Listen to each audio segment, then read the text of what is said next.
I really like you. Do you like me?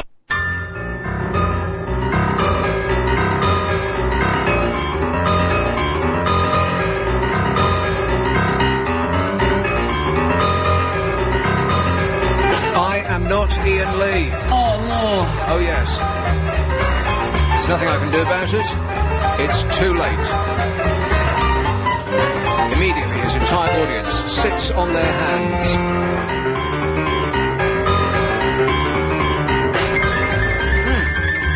Lovely cup of tea, by the way. Thank you very much. Super. You want to teach Lucy how to do it? Oh. Why, is she not very good at making tea? Not that good, no. How can you mess up a cup of tea? It's incredible, isn't it? And especially the amount she makes. She never stops making tea, that woman. Really? Yeah, you'd think she'd get it right. Mastered it by now. Eventually, yes. That's her first producer duty whenever she starts a show. She comes in and then she goes out again to put the kettle on. Yeah. You don't see her for the first 20 minutes, then? No, she's away brewing crappy cups of tea. How can you screw that up? So, you've just come back. Let me introduce you. Alex is back from his one-day holiday. Thank you. How was that for you? Wonderful. Was it? Yeah, so resting. Wasn't that just a weekend?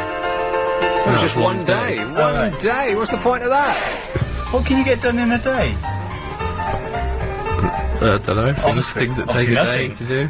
See nothing. It makes a real difference if you have. It makes you feel like it's 1.5 days. Yeah, but if you collect them all up, and then you can have a big block of time off, and it just feels so much better. You're quite right. Yeah. Yeah, but I don't get paid when I'm off. Oh. Don't you? No. Oh, right. I'm one of them. Don't you get, don't you have weekends? I mean, I know this is the weekend, but don't you have days in lieu of weekends? No, I don't have any of that. When was the last time you had a day in lieu? You'll have to ask her. So you don't get any days off at all? No. Well, not paid ones anyway. Right. That's rubbish. It's a disgrace. It is, isn't it?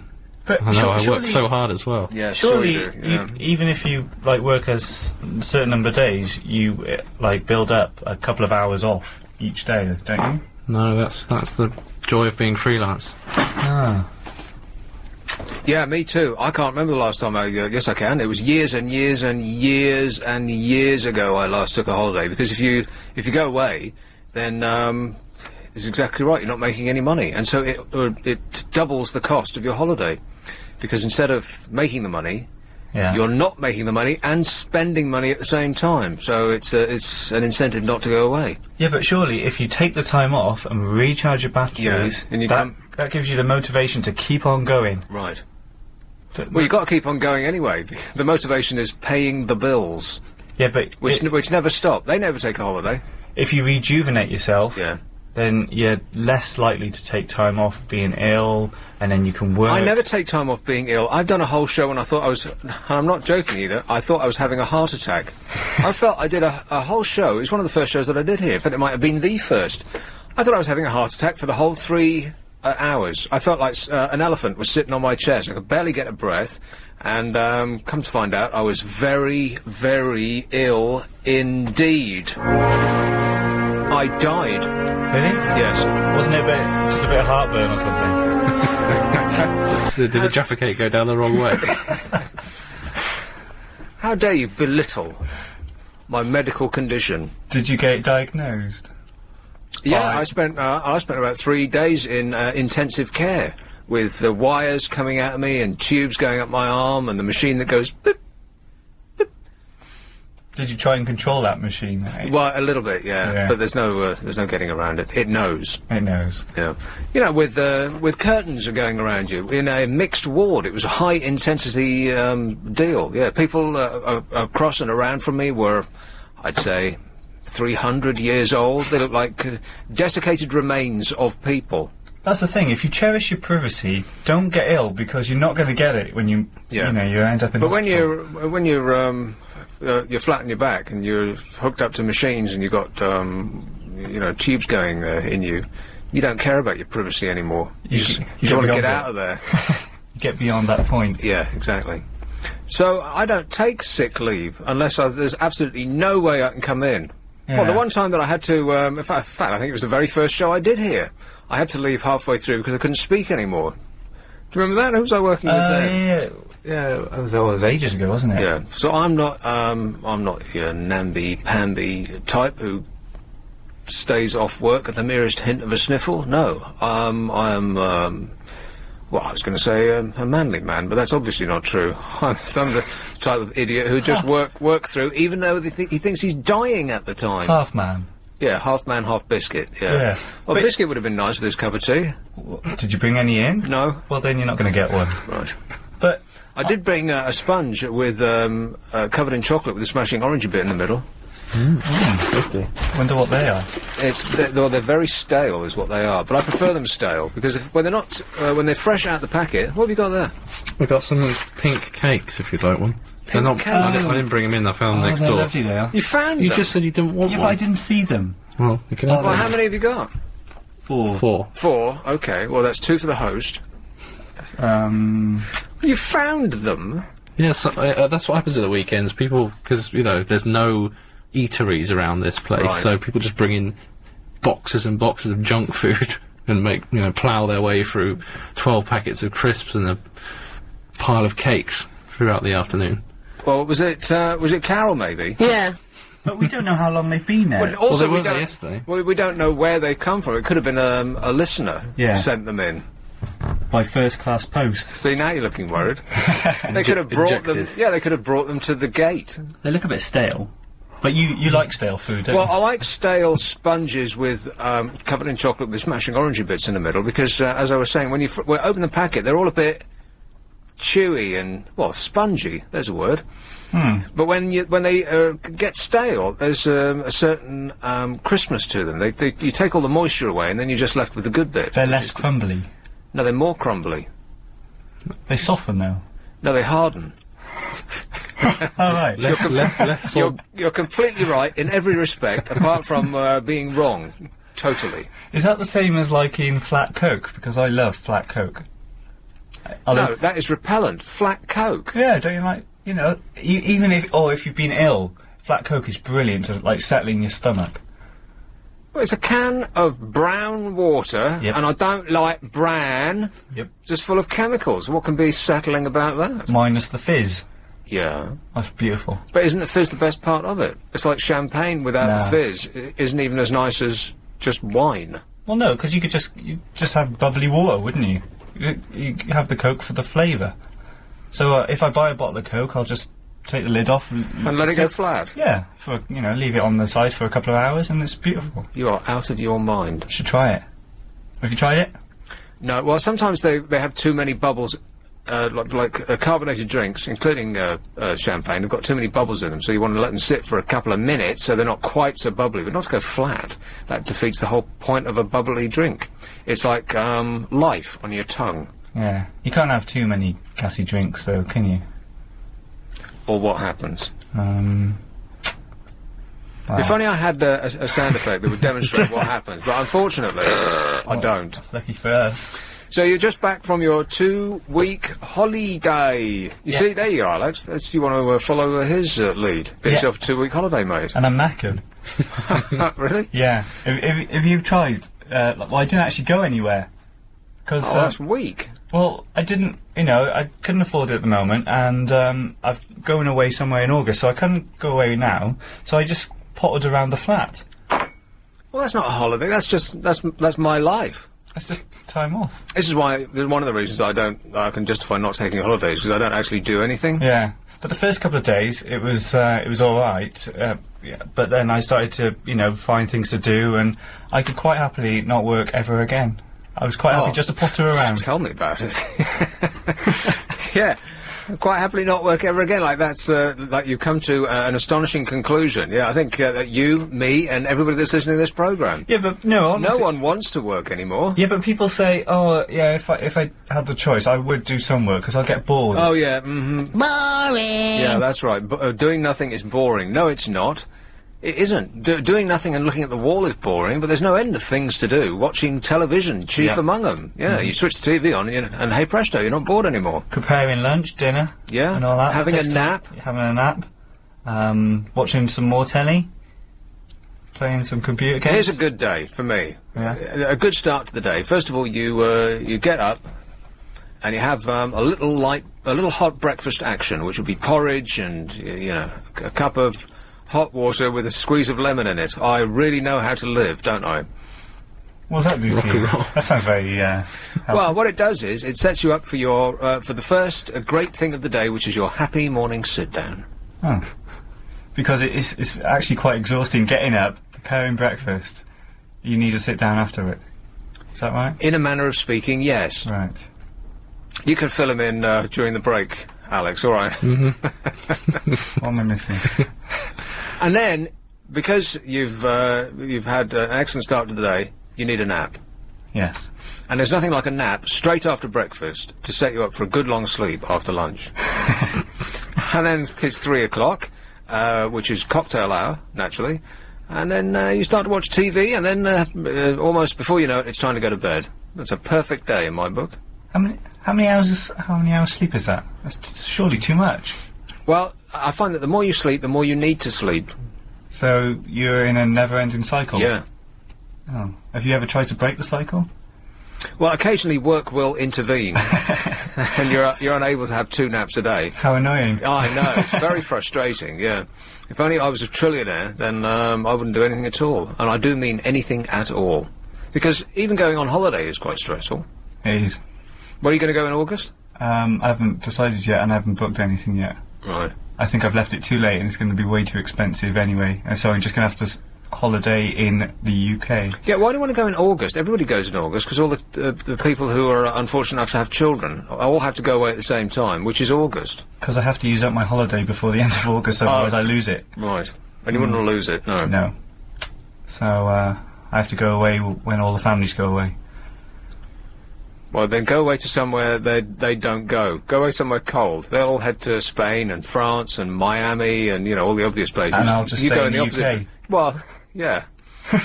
And freeze to death. And drown like the rest of us. I always feel it's a bit of a waste, though, if you stay in the UK for your holidays. Well, it is if you stay at home, yeah. But there's no end of great places to go in the country. Have you ever been to,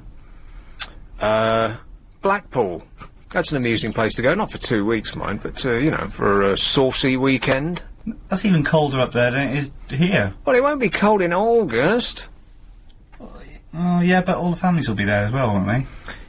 Not so many families, I would think, but a lot of drunken stag night types. Yes. Walking around with man nappies and dummies in their face, as though nothing is wrong with their appearance. That was the most remarkable thing. Is they walk around dressed like the extras from a pantomime. Yeah.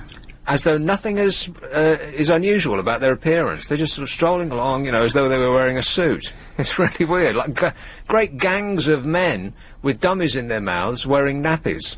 Just wandering along, going in and out of shops, as though there's nothing unusual about what they're doing. I don't and I felt quite warm about the British race. Eccentric. Drunk, I think, is the word that we're looking for.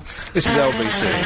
Hello, I'm Paul Ross. Hello, boys. So the Daily Mail, Sunday Mail, excuse me, today was gave away the copy of the new Prince album, which is a very odd thing for him to do. I think he got something like 500,000. You're looking at me frowning, like, how can you possibly have missed this story?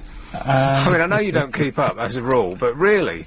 I saw the advert on the telly. Yes. But I avoided buying the actual product. Right.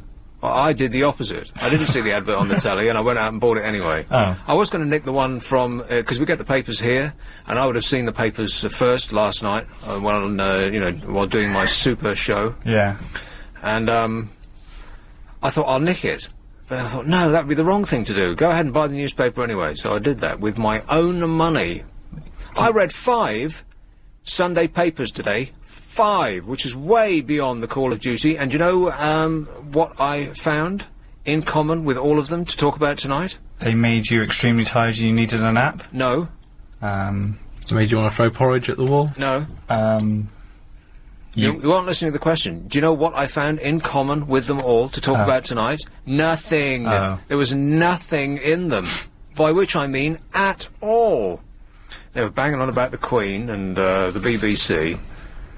That was about it, really. The News of the World has discovered that young women have breasts. It's truth. I swear, it's the only thing that was in that paper today. Page after page after page of, here's some bird that you can barely heard of with her top off. And there's another one. And there's another one. And there's another one. Why do people buy that paper? I just don't get it. It's not as though pornography isn't readily available. I mean, it's as though it's from a different decade. When you had to go into, you had to go through the plastic strip curtains. What are they called? You know those curtains that look like they've been... what, the multicoloured ones? Yeah, that looks like they've been slashed. I think they keep flies out. I think that's what they're for. Because it's a door that's not a door, but it's, you know, why they have that, I really don't know. Because why not just have a door? But anyway, people used to have those in their homes, I remember. It's it would be a hanging sheet of plastic that it looks like someone's taken a razor blade to it, all cut into strips. It was always over the kitchen as well. Yeah, that's right. Maybe it is a fly thing. Anyway, it's the sort of thing you could burst through as though you were on stage. And that's the laugh of recognition, Alex. You've done that, haven't you? I used to do that myself. You were probably dressed in your mother's clothes while you did it, I bet. Shuffling along in her great high heels. Yeah, we'll speak for yourself. Yeah, but you used to have to go through the curtain of shame to go into one of those naughty naked nudie shops and pick up something that was cellophane wrapped. That was back in the bad old days when you had to, you know, actually pay for your pornography. That was when newspapers like the News of the World, it made sense for them to show pictures of women in the naughty naked nude. But now, I mean, you get no end of it, right? I wouldn't know. Please.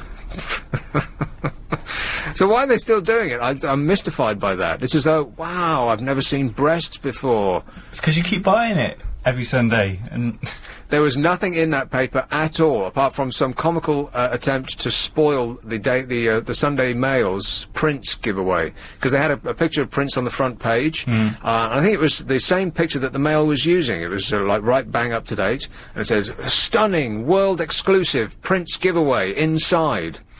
Well, first of all, it's not a world exclusive, obviously, because it's just a spoiler for the Mail. And second, they had something like 1,000 copies, not of his most recent album, but of 1999. Oh. 1,000 that you had to text in to maybe win a copy. And that paper sells, what, 4 million? Or is that just their readership? It's something like, it's just a staggering amount of papers. It's our most popular single newspaper in the country. And they only had 1,000 copies of his album, and they splashed it all over the front page like that was a big deal. I thought that was really weak. So if anyone wasn't too familiar with which paper the actual CD was in, it was the Sunday Mail. Yes. Yeah, which Seems I bought. like a strange choice to me. I know, really weird. Yeah, of all the artists in all the world that they chose the psychedelic sex dwarf. You'd think that the Mail would have been very disapproving of. I mean, almost everything about him you'd think that they would tut and suck their teeth at. Prince? I mean, just the very name of it. How dare he pull? You know. I'll take these two. Hang on. Hello, LBC? Hello? Hello. Oh, hi, how are you? I'm super. How are you? I need some advice. Go on. I got rejected by a guy that I really like, and I'm really sad about it. You have to speak up a bit, dear. I got rejected by a guy that I really liked, and I'm really sad about it. You don't sound sad. I cried about it yesterday. It's Right. the third time I asked. I left a rose and then just left it behind and says, "Why are you giving me a rose?" And I was like...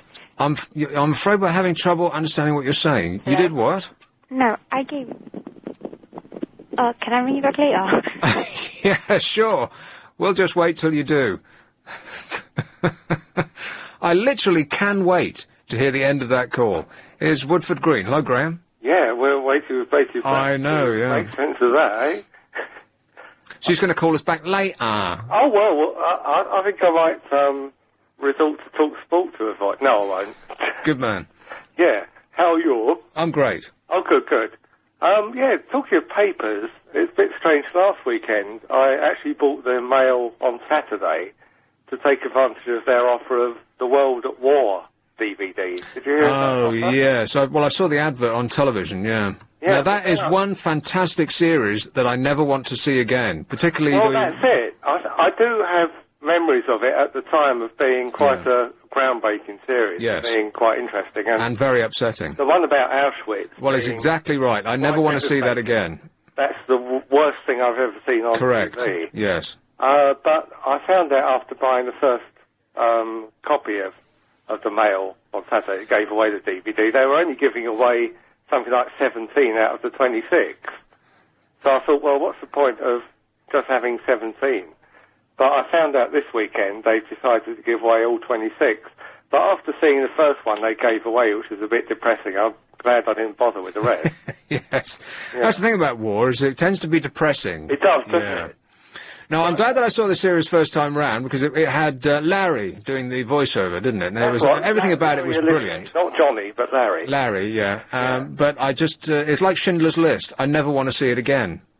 That's it. It was, I mean, it was very good for its time. I think it was about 1973. It was good for its time and this time. If television could actually come up with something that good now, everyone would be amazed. There was another good series called The Great War that BBC did in about 1969 about the First World War. Was that a happy program? No, that was depressing too. Right, okay. But returning to Mandy, anyway, I've got the recording of Barry Manilow's original run-through of Mandy. Would you like to hear it? Well, I've got it too. Ah. Does it sound like this? Hang on. Funnily enough, no. Not so far. Oh, Mandy. Here you go. But the needle on the record and the drum beat goes like this. This is worth bearing with. Believe me. Hang on. He'll start singing in a minute. Hang on. Yeah. We're going to have to pay for the, pay for play. Note down the PRS, Chris, all right. It sounds like he's singing it in Wembley Stadium. Okay, that's terrible, Graham. I want it in stereo next time, all right. Hang on a moment, hang on. Oh, that's a big finish, is it? I don't know why it's got that effect on it. Right, well, it's... do you want me to... Can you actually hear it?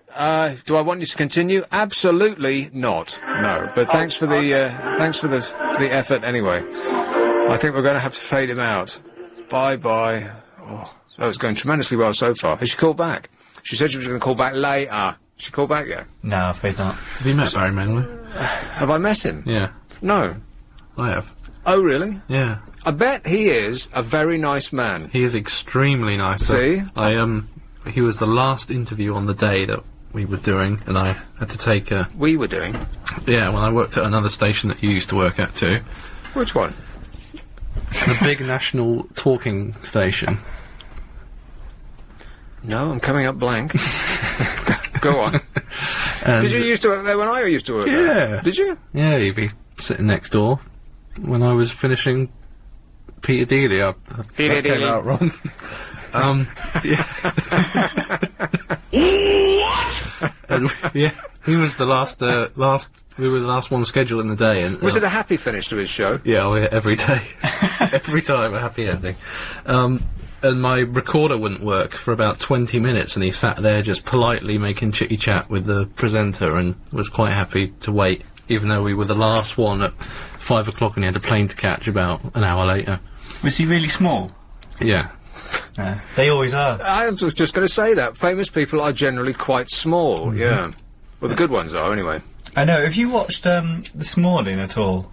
That programme on ITV in the mornings? No, you know what? I don't. I flip between Sky News and BBC News. All their furniture is really, really minute to make them look bigger. Well, haven't they got Ben Shepherd on?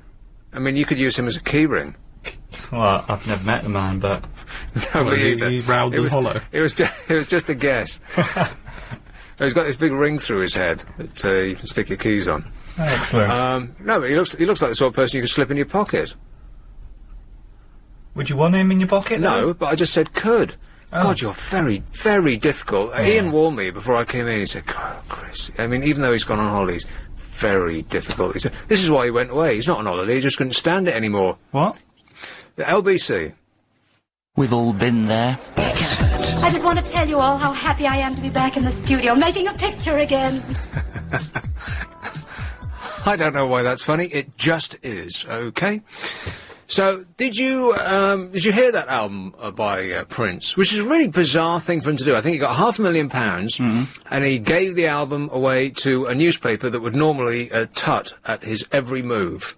They'd normally write him up as this disgusting prevert, you would think. So it was a brand new album? Yeah.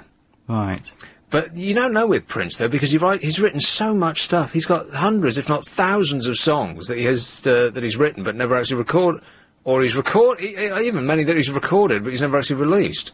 And so he could have just gone to the library, gone to the shelf, just picked 10 off the shelf and stuck them out as a new album. But I went through it in the way that DJs go through records, by sticking the metaphorical needle in the middle of the track and listening to it for 10 seconds and seeing if it catches your ear or not. Because that's what DJs, actually DJs don't choose music anymore. It's the program controller or head of music or whatever they call themselves. And if it catches your ear, then you'll think, okay, maybe. And if it doesn't, then you just go to the next track. So really, you listen to a whole album in about 30 seconds, and you make your mind up that quickly, which is kind of sad, really, isn't it? But that's the way it's done. Because that's not how people listen. That's not how people listen, no, but that's how radio is made. Yeah. Oh, well. And it sounded quite good, actually. I mean, better than I had expected, because the thing with Prince is no one's interested anymore. No one bought his last album, no one bought the album before that, no one bought the album before that, nobody's bought anything he's released since Around the World in a Day, which was a tremendous album, and this new one ain't no Around the World in a Day, but I thought is there an earthquake going on? What? Well, I felt the whole place shake. Really? It's shaking a little bit now, or is it just me? Am I having another heart attack? Yeah. Nothing's shaking on this side. Sometimes I put my mobile phone on vibrate, and I put it in my breast pocket. Every time it goes off, I think I'm having a heart attack. Put it in the other pocket, then. But yes, I thought it was quite good, actually. It was not dreadful. I mean, it's not, because he's produced some dreadful albums. Was he ever popular? Oh, he's massive. Oh. Was he ever popular? Your knowledge of current affairs and just, contemporary art in general is at zero. Yeah. And your point is... Yeah, he was definitely popular. He ruled the 80s? Mm-hmm. Yeah, I think the 80s. Around the World Today was the 80s. Is he still big now? He's still very influential to a lot of kind of R&B and rap types as well. Would he, nowadays, if he said, I'm doing a tour, would he fill Wembley Stadium today? Or not? Well, see, like I said, he's just got no idea what's going on. He's doing 21 dates at the O2 Centre, isn't he? Oh, good. I wonder how those tickets are going, because he's giving away a copy of his album with those tickets as well. Oh. Very weird. So he's not going to make any money, you wouldn't think, on the tickets that he's on the albums that he's giving away with his tickets, because those tickets aren't very expensive as far as those big shows go. And he made something like £500,000 by selling it with the mail. So really, it's £500,000 for that album, which doesn't seem like a lot of money, doesn't it? Is it because he doesn't want a big record company to have it again after all that slave business? Well, he does have a big record company. I think he's back in the fold of either Warner Brothers or one of the big ones in America. And because he's given his album away with the newspaper, they've I think they've dropped him, or they've dropped the distribution deal, or something like that in this country. But he is represented worldwide by one of the major labels, just like everybody else is. It does seem very bizarre. But it's just really, strange, very suspicious. I'll just let him get on with it. Here is, who should we have? Gants Hill. Hello, Fuchsia. Fuchsia? Fuchsia. It's what, sorry? Fuchsia. Say it again? Fuchsia. Fuchsia. Yeah. Fuchsia. Yeah. Okay. Fuchsia. I'm the girl who phoned earlier. Oh, right, you did say that you were going to call back later. Yeah. What's up? I'm on everything I'm going. Yes. I'll tell you what, why don't you call back later, all right, and then we'll deal with it when you're not so busy. Here is, Catford. Oh, Trixie. Hi. Trixie. I thought I'd make the stereo vibrate. Well, something was shaking. It was me trying to get through. Right. Hello. I think that young lady who just called was possibly the Japanese lady who called Ian. I'm not sure. Didn't sound Japanese. I wasn't sure. Maybe she's turning Japanese. Maybe she is. Turning Japanese, I really think so. No. I didn't get the mail on Sunday today. Right, you didn't miss much. No, but I think it's a pretty smart idea of Prince to be giving away this, whether as you say it's from a library of his music which hasn't yet gone out. It's brilliant because it makes it available to people who would otherwise not bother possibly to listen.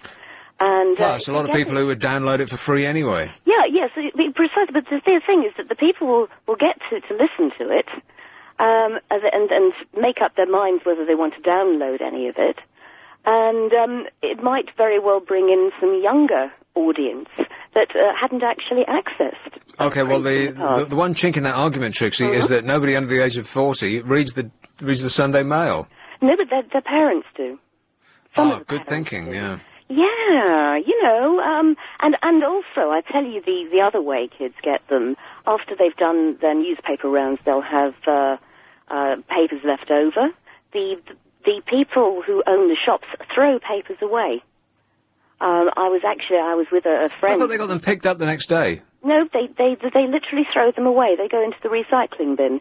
Because a friend of mine missed the newspaper, and the guy said, "Oh yeah, you go out the back. It's in the bin." And is that the way he spoke? Yeah, yes. I don't know what nationality he was. I didn't want to do an accent, and we went out the back, and there in a huge recycling bin were all that particular day's newspapers that he hadn't sold. Right. And so my friend just went in and he took out what he wanted out of all the magazines. He took there were inserts and free CDs that particular week in lots of different magazines, and he just helped himself.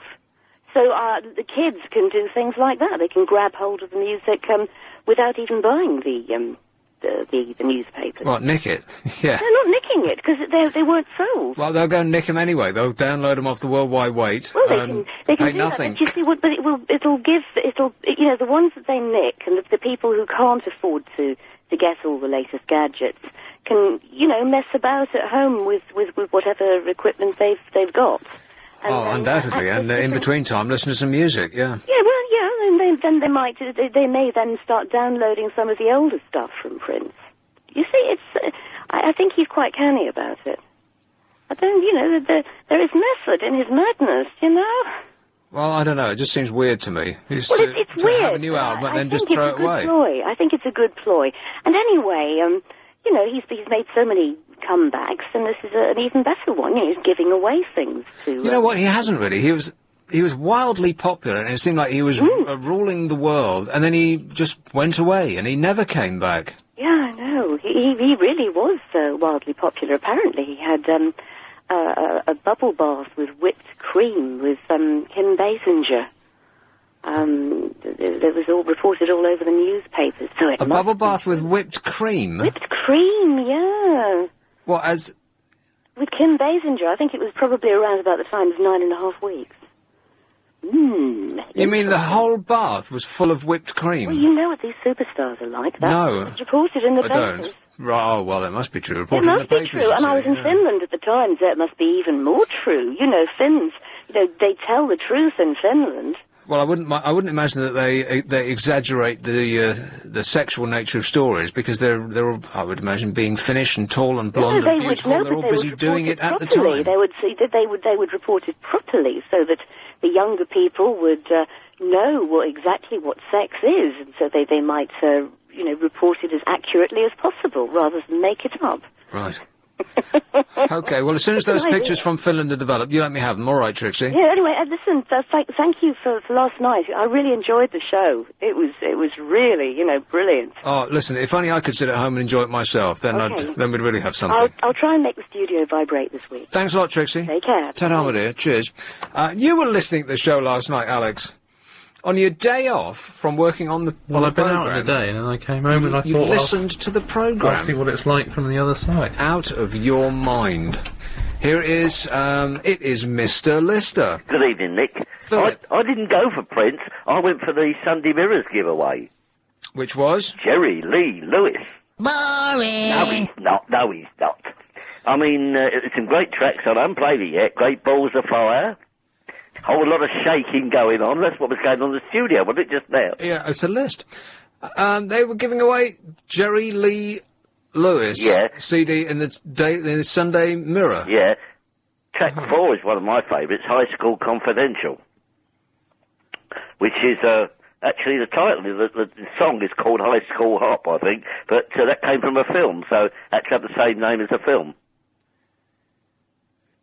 That seems to be scraping the barrel a bit. I mean, how old is that? That's mid-50s, Yeah, right? but they get round it, Nick. 50 years old. Anybody that wants that music got it already. Yeah, maybe, but they do get round it, Nick, because I don't know if you've noticed, these freebies they give away, they've all got bonus tracks on them. By unknown people. What? Yeah. All these free they give away, I don't know whether if they have to do it, but there's about 5 tracks on it by people I've never heard of. Have you ever heard of Gurley Graham? No. Incident? No. The I thought you Valleys. said this was a CD of Jerry Lee Lewis. Yeah. The Valleys. Have you heard of the Valleys? No. Joseph Patterson? No. Well, they're all bonus tracks. And I think what it is, they have new artists that they are, whether they have to do it or not, I don't know. But I've noticed that the Elvis Presley one they gave away a few weeks ago, that had bonus tracks by people I've never heard of on it. Well, I've never really looked closely at these things, because apart from the Prince one, I've thrown every single one of them away. Yeah. I've got the Elvis one, which I thought was pretty good. I've played it a few times. It's quite, you know. And I mean, I've probably had them in the past, but there was a newspaper, when I was on holiday, they gave away a loaf of bread. Yeah, how about that? How did they do that, then? Well, what they did, they had this big coupon in there, and it was a specialised loaf, and on the Monday morning you had to take it. A specialised loaf? Yeah, well, it was, I don't know what, it was one of these sort of organic type loaves, I think. And you had to cut the coupon out, and then Monday morning you had to go into your local shop in Western Australia and get a loaf. Well, that seems fairly sensible. I mean, why? I mean, there might be somebody wanting... Well, everybody wants bread, don't they? Orgasmic or not. Yeah, so I mean, it was, I mean, I don't know what they were going to do the following week. Bottle of milk, I expect, or something like that. Butter, yeah. Yeah, with, on that. So, what's your favourite giveaway, Nick? What one have you had that, apart from Prince? Well, as I say, I've thrown them all away. Prince is the only one that I've kept so far, and that's just, I haven't even got through 24 hours yet. I'll think about it more when I listen to it in full. But, no, I don't. They give things away for free, usually because nobody wants them. Yeah, I mean, I always remember with Prince, the thing that always sticks in my mind was him dancing with Sheena Easton. In a way, I would imagine that the Sunday Mail would be very upset about. Why? I mean, I always remember how she got her fame. When she had fame. Because I mean, she was on this show, wasn't she? Where she wanted to be a singer with Esther Ransom, the big time. I don't remember any of that. Yeah, what it was, they had a program where people wanted to achieve their ambitions, and she wanted to be a singer. And well, she hit the jackpot, didn't she? Where she in America, particularly, but that to change the title of her song. Because it was 9 to 5, wasn't it, she did? And because there was this 9 to 5 song already, in America it was called Morning Train.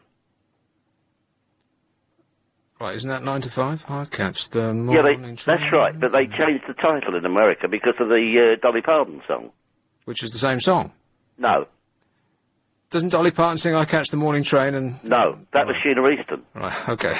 So, and because she did songs, I don't know what songs she sang with Prince. Well, there's another thing we've got Prince to blame for. All right, you've nailed him. Thanks a lot, Philip. All right. All the best. Cheers, mate. Ta-ta. There isn't a single thing that any newspaper has given away, apart from this Prince thing, which is just a really weird confluence of events, and I can't figure it out at all, because of all the papers in all the world that would give away anything by the psychedelic sex dwarf, you'd think that the Sunday Mail would be least among them. I'd be really disappointed if I was a big Prince fan as well. it That was, they chose that paper. or just giving it away. It seems to just devalue it completely. Yeah. If it was one of my favourite bands, like if Pink Floyd made a new album and it said free with this week's News of the World, you'd be like, what? Yeah, I would be very upset, yeah. Yes, it does devalue it, but I think that the music has been devalued to the point that nobody's really interested in it very much anymore, and it's just completely disposable. People buy it for their ringtones. Music used to be a thing that you used to be passionate about, but these days I think that people have completely lost that now. I mean, they're passionate about... Well, they're not really passionate, but they jump up and down and scream and shout at bands like... who are those spotty oiks who are at every festival these days? They headline Glastonbury. Arctic Monkeys? The Arctic Monkeys, yeah. Your favourite.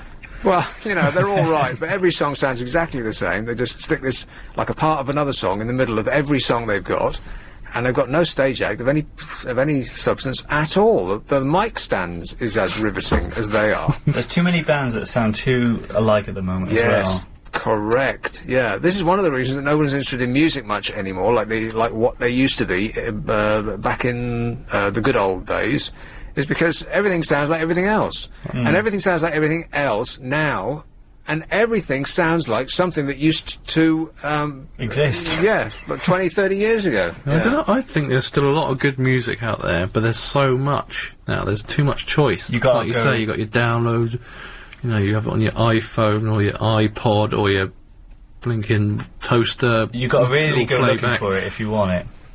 If you want to find something completely different, you got to really trawl through it. No, I sort of disagree. I think that Alex was had something there that you don't. It's not difficult to find new stuff now, but it's almost like television. There's no one shared experience in TV anymore because there's 120 channels and nothing ever on, so nobody's watching the same thing at any one time, and you've all got your PVRs, and no one watches live TV if you've got one of your Sky Pluses or whatever kind of box it is, and so nobody's watching the same thing at any one time. So you come in the next day and it's like, did you see this last night? And of course you did, because you were busy watching, you know, whatever it might have been. And so, only very occasionally, something like The Sopranos will come around and people are all watching it at the same time, wrapped. Yeah. And in another year, it would have been Big Brother. But this year, no one's remotely interested in that either. And I think music's like that. You know, in the 70s, you had pretty much one radio station. Wonderful Mania. And so everybody was hearing the same things at the same time.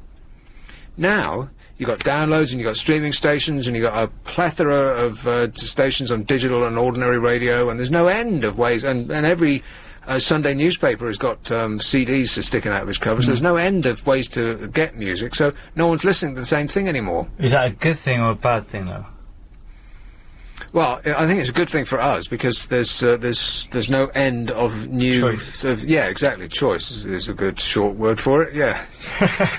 But for the record industry, it's a nightmare because they want to funnel large amounts of people to one product, have them ravage that, voraciously consume it, and then take that same group of people and funnel them to something else. But they can't do that anymore because no one's paying attention to what they say, which is why anybody who's got shares in a record company should think about getting them out right now because they're screwed. Shot themselves in the foot. Yeah, they've got no idea. Well, it's not that they shot themselves in the foot. It's as though it's like the internet came along and screwed up their plans for world domination because they thought, well, we've got it totally made for the 50s, 60s, 70s, 80s, 90s, and then this thing that no one could have predicted came along, apart from, you know, every sci-fi writer that ever existed, called the internet, and just basically turned their whole world upside down. And it's still doing it now, and they're still pretending that it's not happening. Yeah. Like all broadcast companies, the internet is about to sweep them all away, and they're pretending that it's not going to happen either.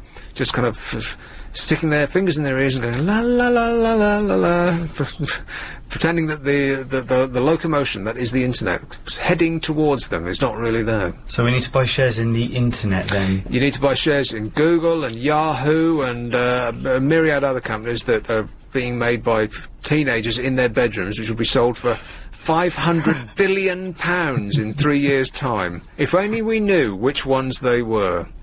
Here, have we done a break yet? Nope. Oh, blimey, we're way past. Welcome to the Norwich Union. So they opened their big mouths, and out came talk. Talk, talk. Hi, Louise. Hi, Nick. How you going? I'm good, thank you. How are you? Super, thanks for asking. Good. You know what? You were asking, why people buy the News of the World bill. Well, just because if you looked at today's News of the World, basically it's a soft porn magazine. And I just don't understand why anybody would want to spend money on a soft porn magazine when there's plenty of proper stuff readily and freely available. It's like a throwback to the 70s. It's almost like the intervening 30 years never happened. Yeah, well, that's one of the reasons. When I was at school, I was like 14, 15, and all the boys would go and buy newspapers like the News of the World for the ladies and stuff, yeah. And my mum loves it. Your mum loves it? Yeah, for the gossip that's in it. Yeah, really? but there's another thing. I mean, there's no end of magazines, of supermarket checkout magazines, who only deal in gossip, in full colour, with paper that doesn't rub ink off on your fingers. Yeah, but she goes a bit crazy if she can't get a copy of it for some reason. Well, that's just going to miss out on which soap star once had sex, yeah. Yeah. But isn't there there's magazines like, well, they've all got one-word names, haven't they? Closer and Move and Pant and Gasp and, yeah, all of those names which line the checkout aisle in the supermarket, and that's all they do, along with pictures of stars with orange peel thighs, whatever you call that. What do you call that? Oh, dimpled flesh on their wobbly bits. What do you call that? Cellulite. Cellulite is the right answer, yeah. No end of magazines like that. In fact, there's one called... I was sleeping through it the other day. Which seems to be obsessed with pictures of famous people looking bad. Used to be that photographers would only get money when they got pictures of famous people looking great. But now, it's almost completely the reverse. That makes people feel better, though, doesn't it? Feel better about their own miserable, pathetic existence. Yeah. Well, I don't know. I mean, we think about it. That's pretty dreadful. That doesn't say much about us, does it? Yeah, but that's what us women are like. But I couldn't care less myself. About what? About how people... About other people's sordid sexual secrets. About who's dumping who. No, I couldn't care less. And Prince, I think he's doing something very clever by giving away his album. He's up to something. Well, it is going to make... You see, if he just come over and done some shows, then probably he wouldn't have sold that many tickets. He certainly would have been able to sell out a giant venue for 21 nights in a row. And not many people would have been paying much attention because he's like, yeah, he would be yesterday's man. And, yeah, you might be right. It might be much cleverer than I'm giving him credit for, because it has whipped up a lot of interest in Prince, because the record industry is up in arms, and there aren't some parts of the record industry demanding an inquiry about him giving away his album with the Sunday Mail. An inquiry from whom? This is it, though. The record label surely wouldn't just let him give away an album because they wouldn't make money. He wouldn't make money. Well, he has made money, but it's not a giant amount in, in the great scheme of things. It's something like £500,000 that the Daily Mail gave him. And I'd be interested to know how many extra copies they sold. Yeah. Maybe he's planning to, put some extra stuff on it so people have to buy it. Well, I wouldn't be surprised if he released another album very quickly. Yeah. And that was in the shops, and people with a piqued interest then rushed out en masse to go and pick it up. Yeah. Oh, he's trying to make a statement about something.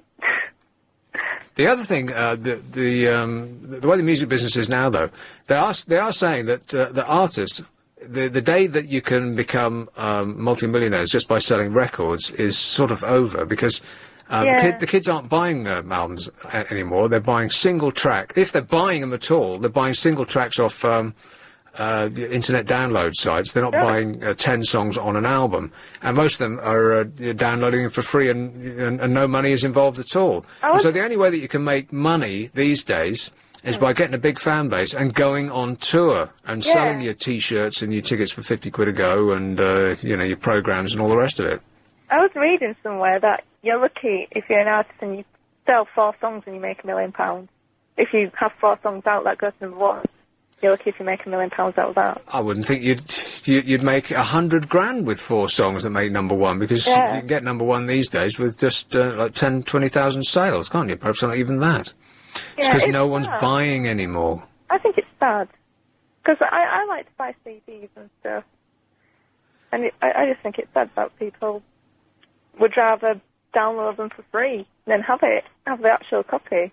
Well, I think it's a bit sad, because, I mean, much of my childhood, the signposts of my childhood and young adulthood are record albums which actually came out in vinyl that you held close to you on the bus on the way home, and pulled out the inner sleeve and read everything that was on it, and you don't get any of that if you download an MP3 track from the World Wide Wait.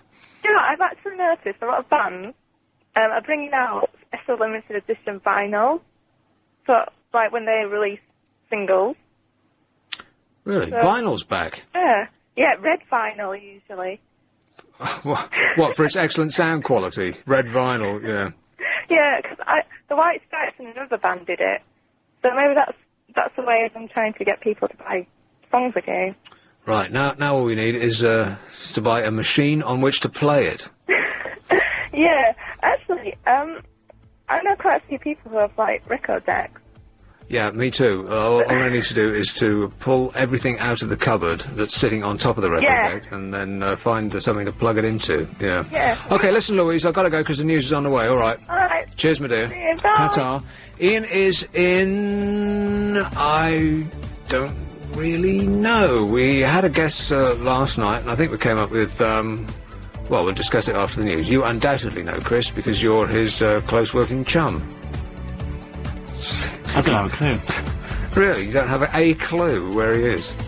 All next week he's off. You've got no idea where he is.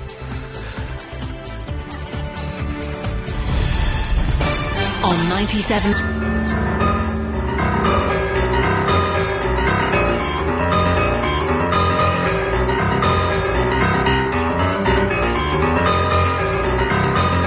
So the one thing that was on the front page of one of the newspapers today that nobody else had, talk about exciting, Big Brother news. Is anyone interested? No.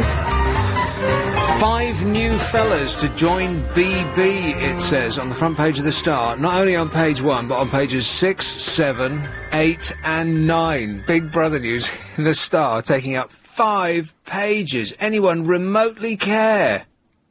That's a bit bad that a TV programme is making the front page. Like, you wouldn't have that with, like, something like, I don't know, Wildlife on One making the front page. Would you? Well, only if Attenborough's face got mauled off by a tiger or something. Yeah, but no one's face is getting mauled off in Big Brother, as far as I know. But, you know, they're still putting that on the front page. I think they're slightly misjudging the mood of the general public about that programme. Page 1, 6, 7, 8 and 9, Big Brother news on the Daily Star. I mean, there must have been... I mean, they must have been able to find some young woman who has boobs, so they might have been able to splash across those pages. It's probably like you said, they already kind of allocated their Big Brother pages. Coverage. And they've got a team of hot crack reporters on the whole thing, and they've got to pay them to do something. Weather, and they're on crack. Yeah. Then no one's remotely interested to splash it on the front page and give it 4 pages inside. I mean, that's just silly. Well, there's nothing else to talk about. I'm actually quite glad that it's been a giant flop this year, aren't you? Well, I'm glad in 2 respects. First, that I didn't watch it this year, because they sucked me in last year. Oh, fabulous. And I was very upset with myself because I couldn't stop watching. But this year, I watched them go in, and unlike that bloke who counted the planes out and then counted them back in again, I didn't watch any further. I thought, I'm not remotely interested in any of these awful people. But the thing is, it's become too predictable now. You know the kind of thing that's going to happen. There's going to be a few surprises in there. At the end of it, you know, they all come out, and then we'll forget about them. And so... We're forgetting about... uniquely, this time, we're forgetting about them while they're still in there. They're going to be very upset when they come out, having gone through that nightmare, hellish time with surrounded by those dreadful people, and they come out and no one cares. See, what they should do is stick, you know, however many contestants in a house, and not film it for the whole time. Don't broadcast it, but then let us watch them come out of the house at the end, thinking that they're famous. That would be interesting to watch. I think you've got something there, yeah. Put them in the house and pretend that they're putting it on TV. Yeah. And the big joke is that it's not on TV. Yeah, we see them going in, we don't see anything that's going on inside for the whole, 11 weeks, and then we just watch them come out at the end, and they think they're really, really famous. I like that idea. You're not as crazy as you look. Hang on, isn't that basically what's happening at the moment?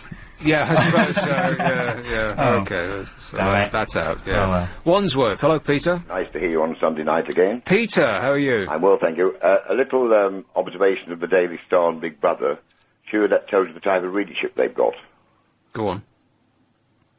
Oh. It shows what type of readership they've got. Yes. The Daily Star and... It wasn't only in the quality papers, was it? Well, you know what? The Sun is still gamely carrying on with its daily Big Brother pullout. I'm sorry, I've never read the Sun in my life, so I don't know. Well, you know, doing this job, you sort of have to, because it's the biggest selling paper, so you have to... I rang up was to answer your question. I can't speak for the whole of Great Britain, but I can speak for Wandsworth. Go on. I know nothing about Prince, but having seen all the adverts on television, I was quite intrigued. So I went to my local corner shop this morning. Sorry, sir, we've sold out the Daily Mail. Huh. I went to my supermarket. Sorry, sir, we've run out the Daily Mail. Really? I went to the garage. Sorry, we've run out the Daily Mail. So in the end, I never got one. Wow. So the answer is they obviously haven't been selling them. Well, either that, or they just didn't have very many in the first place, and... Well, no, normally if you go especially to the supermarket, there's a big pile of them. Mine just was about midday today, so I wasn't working today, so... but they'd all gone, so...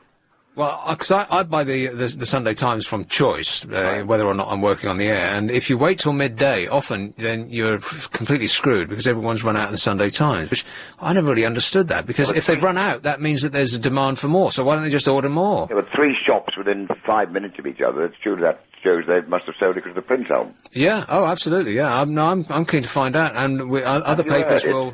Yeah, I skipped through it today. You haven't got it there with you? No, unfortunately not. But I didn't actually get a copy, so I won't know what it sounds like, I'm afraid. No, well, LBC... Well, I was intrigued to see on the headline of the News of the World, which I didn't buy, that they were also offering a Prince album, but you ought to save tokens for it. No, it was worse than that. I think you have to text in, and in the hope that you'll win one of only 1,000 copies of an album that was out about... 30 years ago. But the one today was especially for today, wasn't it? It's it's his brand new album. Right. And how long are we going to hear your dastard tones the whole of the week? My dastardly tones will be here for until next Monday when Ian returns. Well, I hope you haven't driven all the crazy people away, because I get quite amused by some of the stuff they come out with on Ian's programme. As soon as they hear my voice, they disappear. Okay. Like cockroaches when you turn the light on. Have you got Lucy there with you as well? No. Luby Lou is not here, no. All right. And how's her puppy? Still an irritating, yappy dog that she carts around in her handbag with a little bow in its hair. Wonderful. All right, sir. Thank you. Enjoy the week. Ta-da. There was a question in the middle of that, and I was going to start answering it, and then I got sidetracked. Can't remember what it was.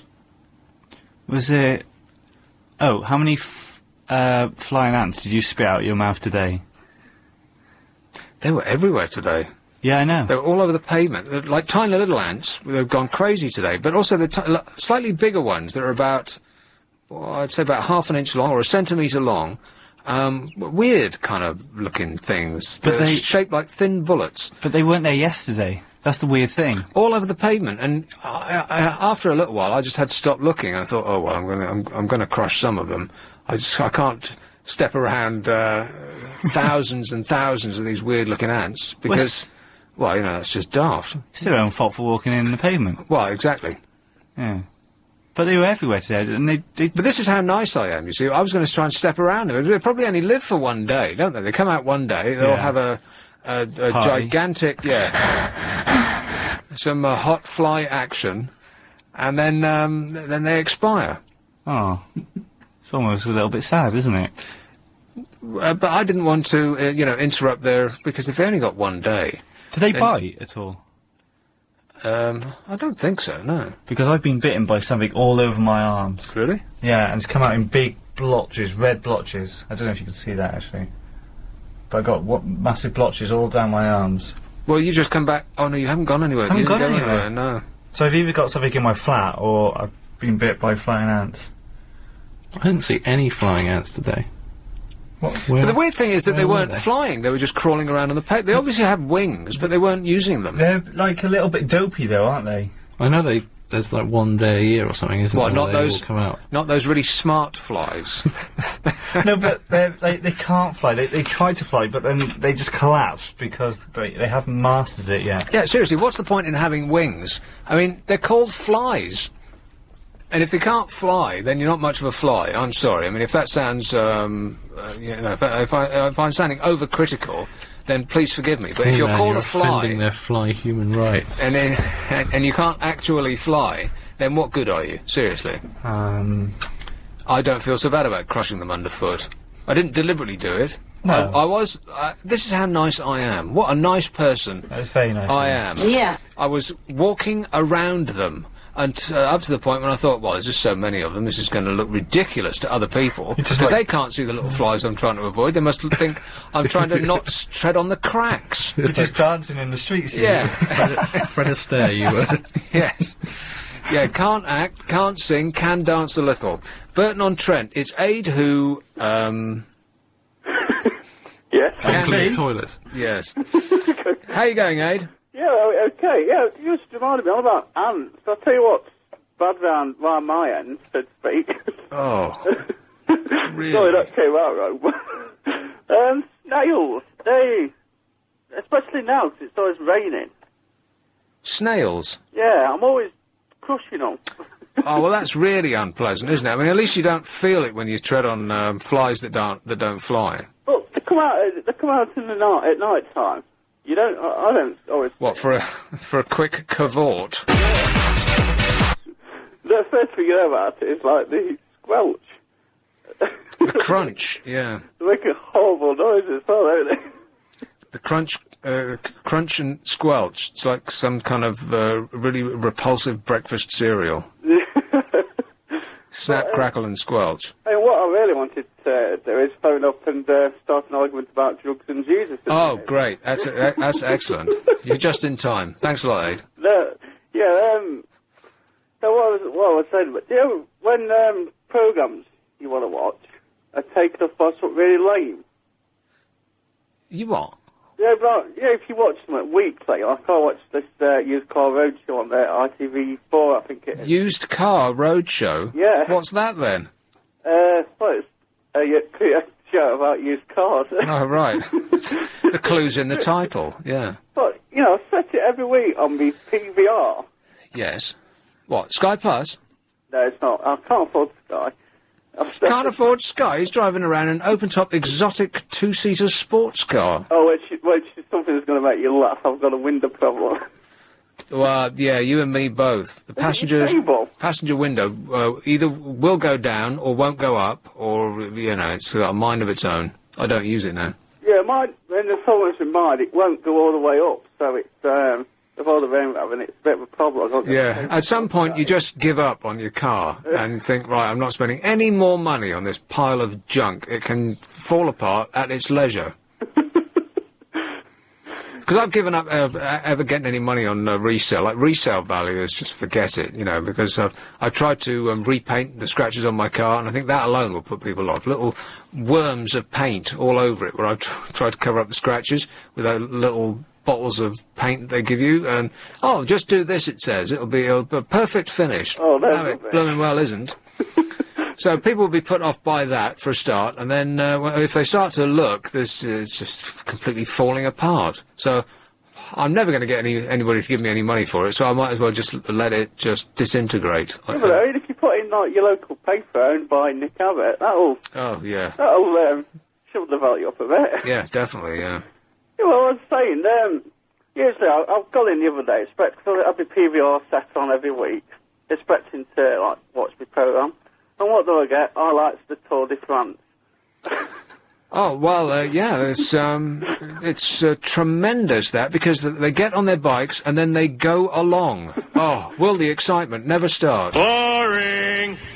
I find these days TV schedules are just a nightmare. If you buy, like, a magazine, it's like a phone directory, basically, isn't it? You could spend all week sort of, like, playing out your week's TV and probably miss most of what you want to watch. Well, that's it does take about an hour after having a after breakfast and before the happy morning sit down. You've got to set up the TV for the rest of the day. But I just tend to watch the same things over and over and over and over and over and over again. Larry Sanders, they just played Larry Sanders at the most disgraceful time they put it on. Something like it's either one night it's 2 in the morning, the next night it's 3:40 in the morning. I mean, they're just throwing this thing away. Yeah. It's quite possibly, it's quite possibly the greatest. It's definitely one of the greatest comedy series ever produced for TV. It's basically where Ricky Gervais' The Office came from.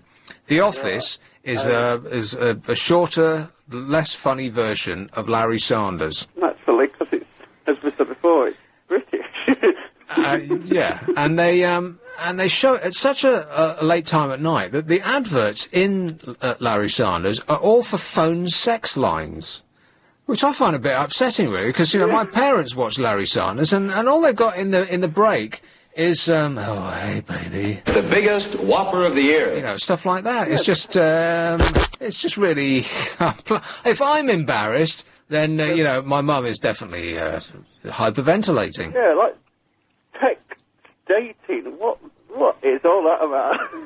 Yeah, I mean, you know, a great comedy moment will just finish, and then... It is so hard. That will come on. Call me now.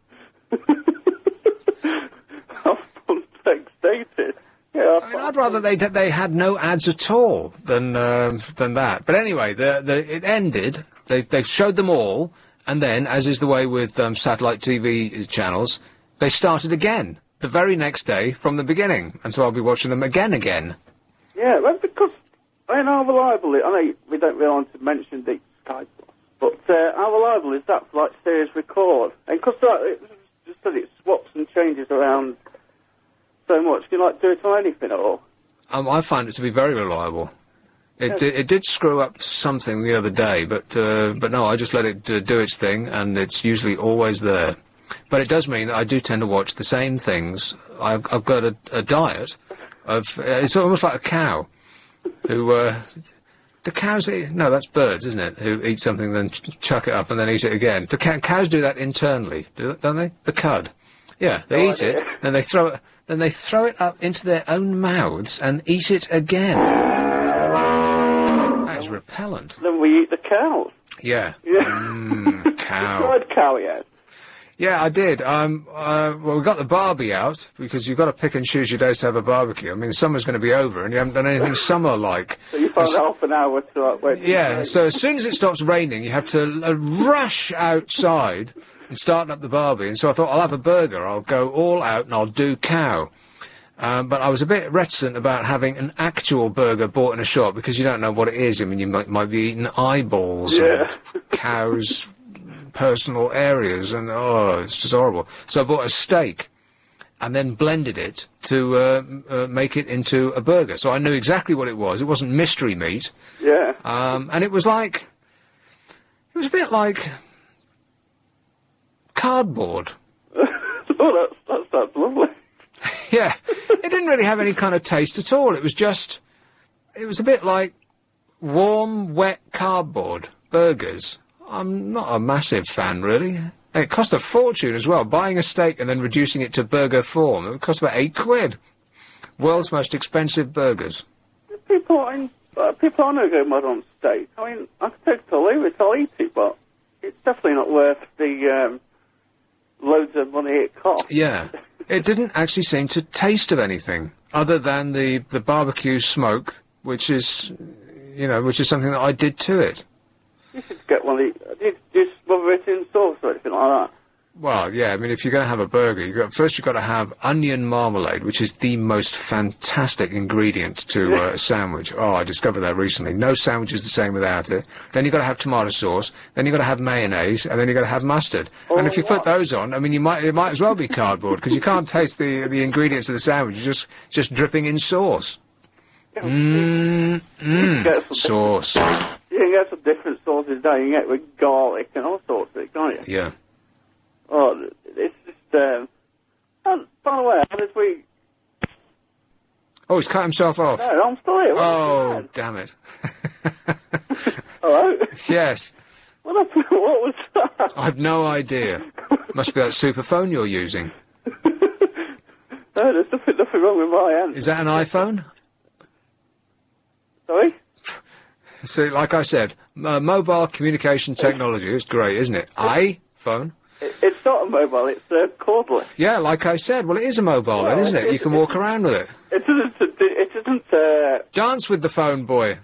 I was just thinking, how did we get onto, sources from PVRs?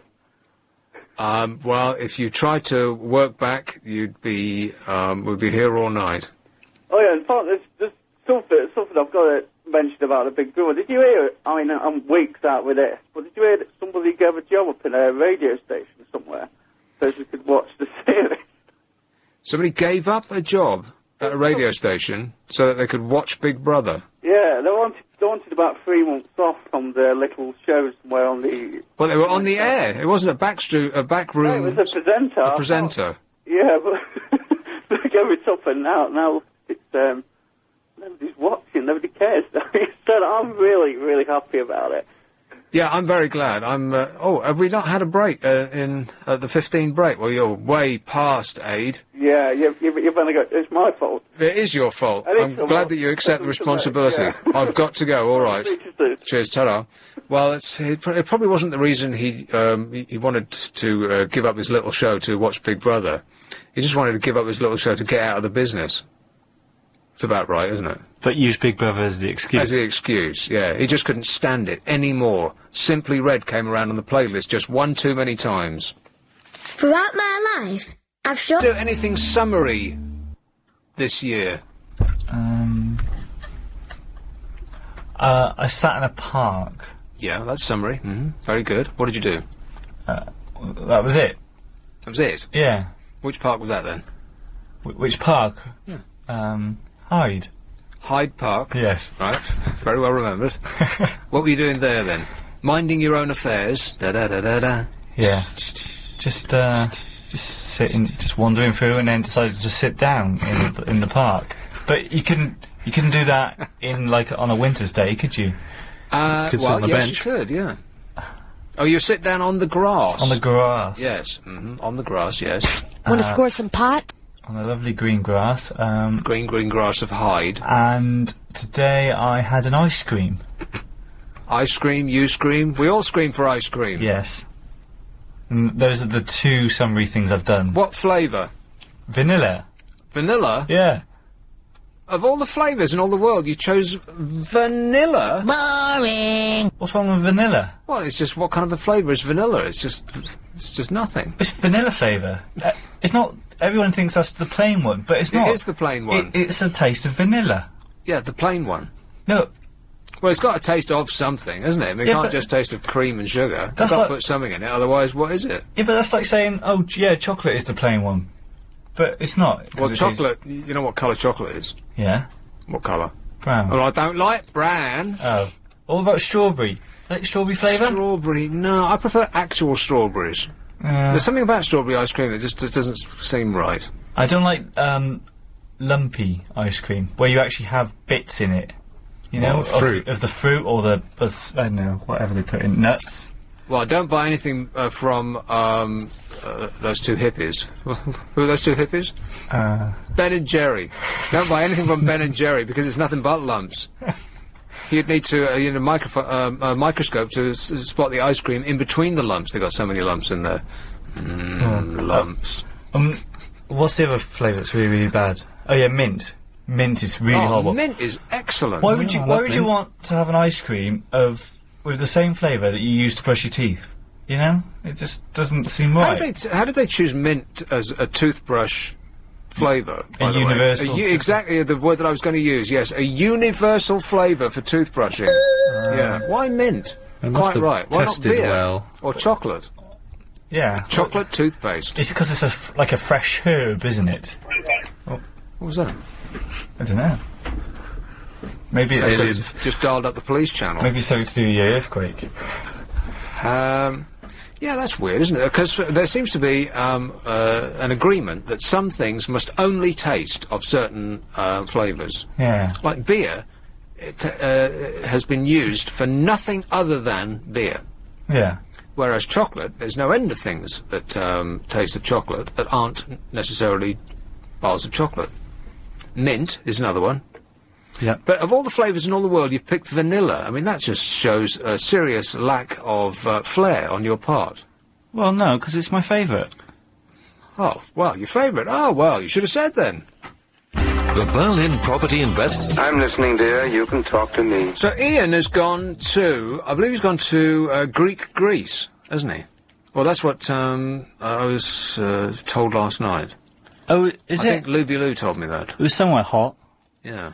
I knew it was somewhere hot, but I haven't spoken to him for 2 weeks, so, But you don't know where he's going, even if you've spoken to him yesterday. Oh, yeah. Well, he doesn't really tell me. There seems to be a lack of communication. Well, you know, it's a communication centre. Why would there be? Yeah.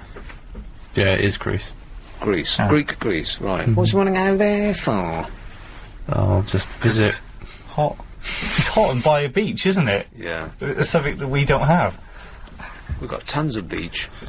Oh, yeah, but, you know, the water's a bit dirty, isn't it? Well, I wouldn't say that the Greek water would be that clean either. I mean, you know... It's a bit bluer than ours. Blue. Do you watch Coast at all? Yes. You know what? It's almost worth the licence fee itself. Just for that programme. Every now and again, the BBC does something and you almost want to stand up and give them a round of applause. Oh, my God, just, you know, something that Reith would have been proud of. Coast. It's great. What's that?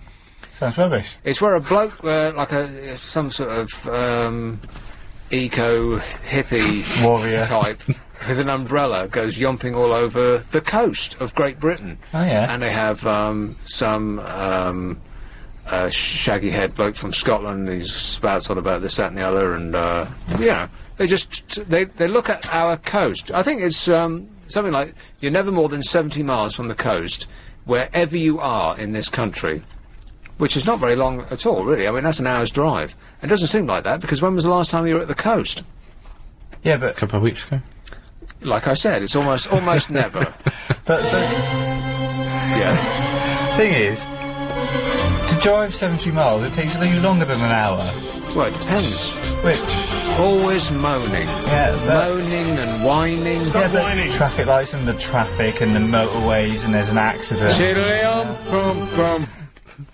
Yeah, it's going to take longer than an hour to get to any coast, isn't it? But doesn't it make you want to visit the entire country, basically, watching all those aerial shots? Absolutely, yeah. I mean, the one thing that strikes me more than anything is how unremittingly beautiful it all is. I had no idea, because the coast in London, what you know from the coast is Brighton, pretty much, because that's the nearest place where, you know, if people don't wander around with kiss me quick hats. Yeah.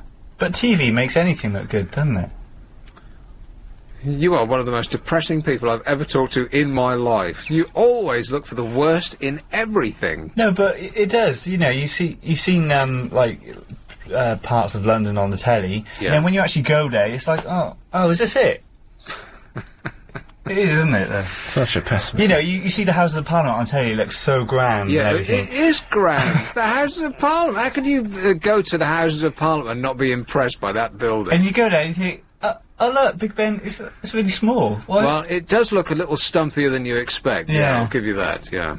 So you know, TV will make anything look good. So, you know, our coasts, if you actually look at them up close, you know, it's a bit rubbish. Right.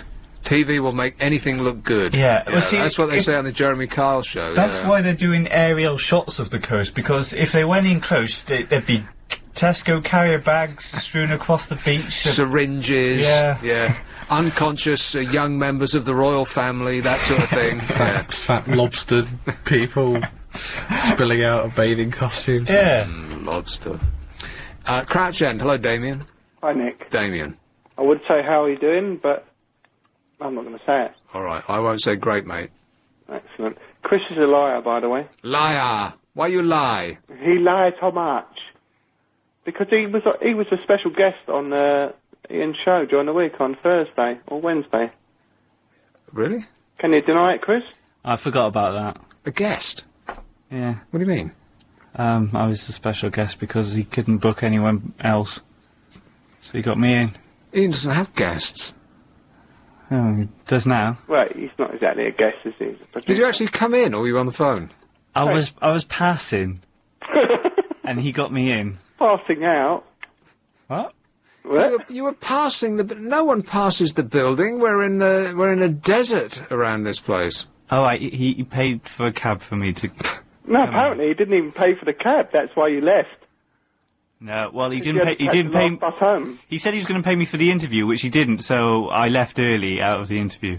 Okay. I don't believe you, and nor do at least 7 people that were listening at the same time. Very suspicious. Anyway, Damien, what's up? Basically, what it is, and you can't say that word, but I will say it, is that I received a job lot of mouse mats from Clive Ball. You've received a job lot of mouse mats from Clive Ball? Yes. The old LBC logo mouse mats. Yeah. And I'm selling them on eBay right now. Why did Clive Ball give you a job lot of mouse mats? This is a great... I'm sorry, I had a tooth operation during the week, and I'm taking antibiotics and loads of alcohol, so I might sound like I'm a bit drunk, but I'm not. Because he's a great guy.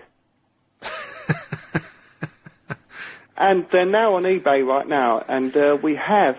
I love the way you prefaced you saying that he was a great guy by telling us that you're not making any sense and that you're drunk. Yes, slightly. You said that before you said that he was a great guy. No, he's definitely a great guy. He is a great guy, whether you're drunk or not, yes. He is the god of talk radio, regardless of whether it's just in London or local.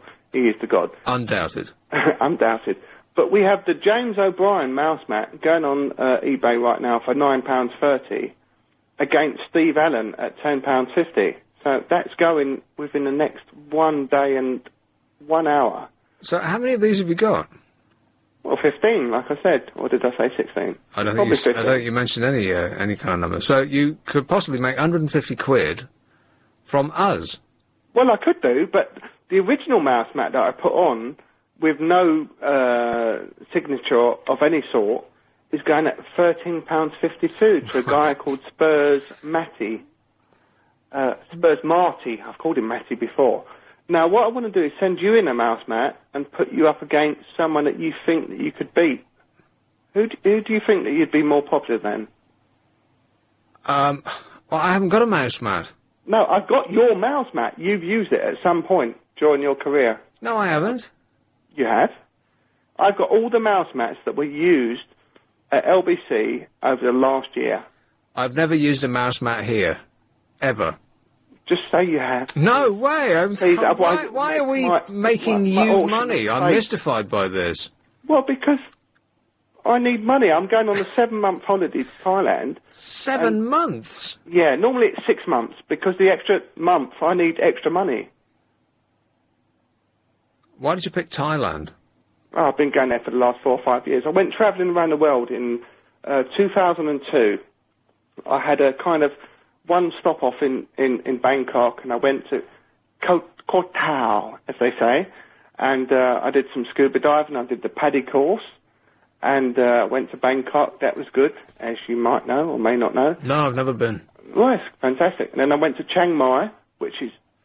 Don't you feel that, having been back to the same place over and over and over, that there are other places in the world that you'd benefit from seeing, rather than just seeing the same thing again and again and again? Possibly. I'll take that as a no. No, possibly not. Or possibly so. But let's get back to the mouse mats. If I send you a mouse mat, yeah, will you sign your name upon it? Or just scribble something on it, like Damien is an idiot? Absolutely, will not do that.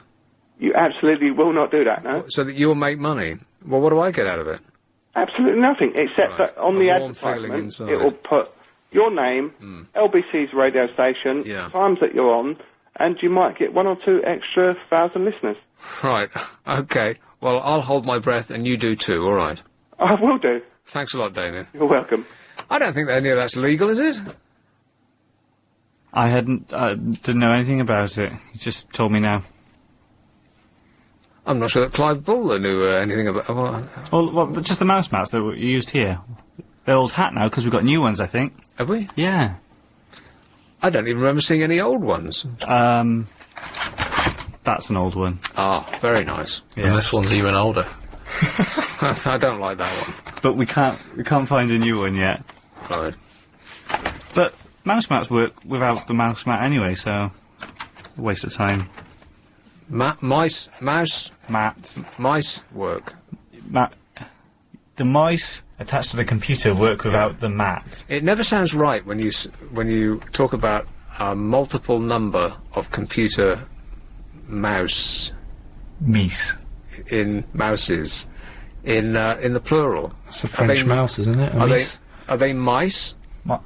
Yeah. Computer mice. Mices. But doesn't that sound wrong? It's like there is a computer mouse. Yeah. What is the plural of a computer mouse? Computer mice. That just sounds wrong, doesn't it? It sounds like you've got a rodent problem. It almost sounds as though it would make more sense if you said computer mouses. Well, yeah, but then that would also sound wrong. If you went into a computer shop and wanted to look at their selection of... I want to see your selection of computer mouses. Mouses, please. There's no way around it. They all sound wrong. Yeah. So what is the correct terminology? I reckon it's mice. Computer mice. I'm sticking with mice. Right. Mice-eye, maybe. What? That doesn't even make sense. Now we're getting stir crazy. Yeah. Maybe a cup of tea is due. Oh, a lovely cup of tea. Cucumber Man believes that air could... There's quite a few stories this week that tickled my fancy, and they're all of the type where you think this country has actually just lost its mind. We're encouraging our own demise here, which, excuse me, we're committing social suicide, which is almost the very definition of mental illness. Don't we do that daily anyway? Yeah, we do. And we seem to be getting worse at it. But we seem to be, like, chasing our own tail like a mad dog. Just chasing after the silliest of things. What are we chasing now? Well, you know that the smoking ban has come into effect? Yep. Have you been out since it happened? Once. And it hasn't really... I don't think it's worked yet, because these places that have been drenched, well, like, you know, drenched in smoke for years and years and years, still smell of smoke. And it's like it's in the wood, it's in the carpets, it's in the walls, in the wallpaper, and it'll take, like, well, months and months and months, if not years, for it to, you know, completely disappear. Yeah, but you don't smell of smoke when you leave, though, do you? A little bit.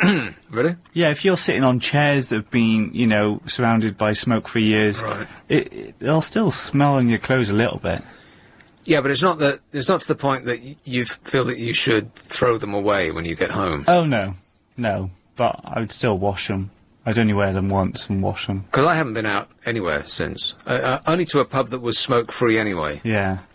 Because they had a refit that was about 8 months ago, something like that, and they knew that the ban was coming in, and they just bought all this expensive soft furnishings, and so they thought, well, we either have people smoking and ruining it for 6 months, and then they won't be able to smoke anyway, or we'll just start now. And so I think it was London's first smoke-free pub. Okay. So I've only been there for a crafty pint. £4.20 a pint. That's amazing. What? That's paying for the new finishes, is it? I think it's paying for buying the building itself. I'll have 2 pints of lager, please. Oh, right, that'll be £8.40. What? That is shocking, isn't it? I was going to say, was it a pint of spirit? I know. When a tenner only gets you 2 pints, that's worrying. Isn't it? It is worrying. Yeah. I couldn't believe it when they told me that. Well, you can't say, "Oh, I don't want them." So I'll have something cheaper. You just have to cough up, don't you? So you refuse to go back there ever again? No, it's Japanese beer. Now, I don't believe that it's made in Japan and then shipped over, and that's the reason why it's so expensive, because all beer that looks foreign is actually made here, isn't it? They just slap a foreign name on it, and then mug punters like me will spend twice as much, simply because it comes in a nice glass with the beer's name on, and the thing that's, what do they call that? The actual thing that stands on the bar. I work behind a bar. I should know what that's called. Well, it's the advertising thing that sits on the bar. Oh, the whatever that is. It looks you know, the little lit up one. The little logo lit up. Except this the logo is about 2 foot high, and it looks very Japanesey. And so I think you're paying for that. Oh yeah. But anyway, that's what drew me in. I thought, I'll have a couple of pints of that, please. £8.40, I couldn't believe it. Anyway, that's the only place that I've been out so far, because I dislike going out, because people are outside. I find them very disagreeable. They always get in the way, don't they? They are awful. Ruin everything. Yeah, by and large, I hate people. Yeah. Wouldn't it be great if you could just find a pub where there was just no one in? No people, yeah. It's called your front room. Oh, yeah. Anyway, this is a story that was this week. Barmy council officials, you can tell already that this isn't the Times, ordered a pub to shut its windows to stop cigarette smoke drifting inside from outside. That makes a little bit of sense if the smokers are immediately...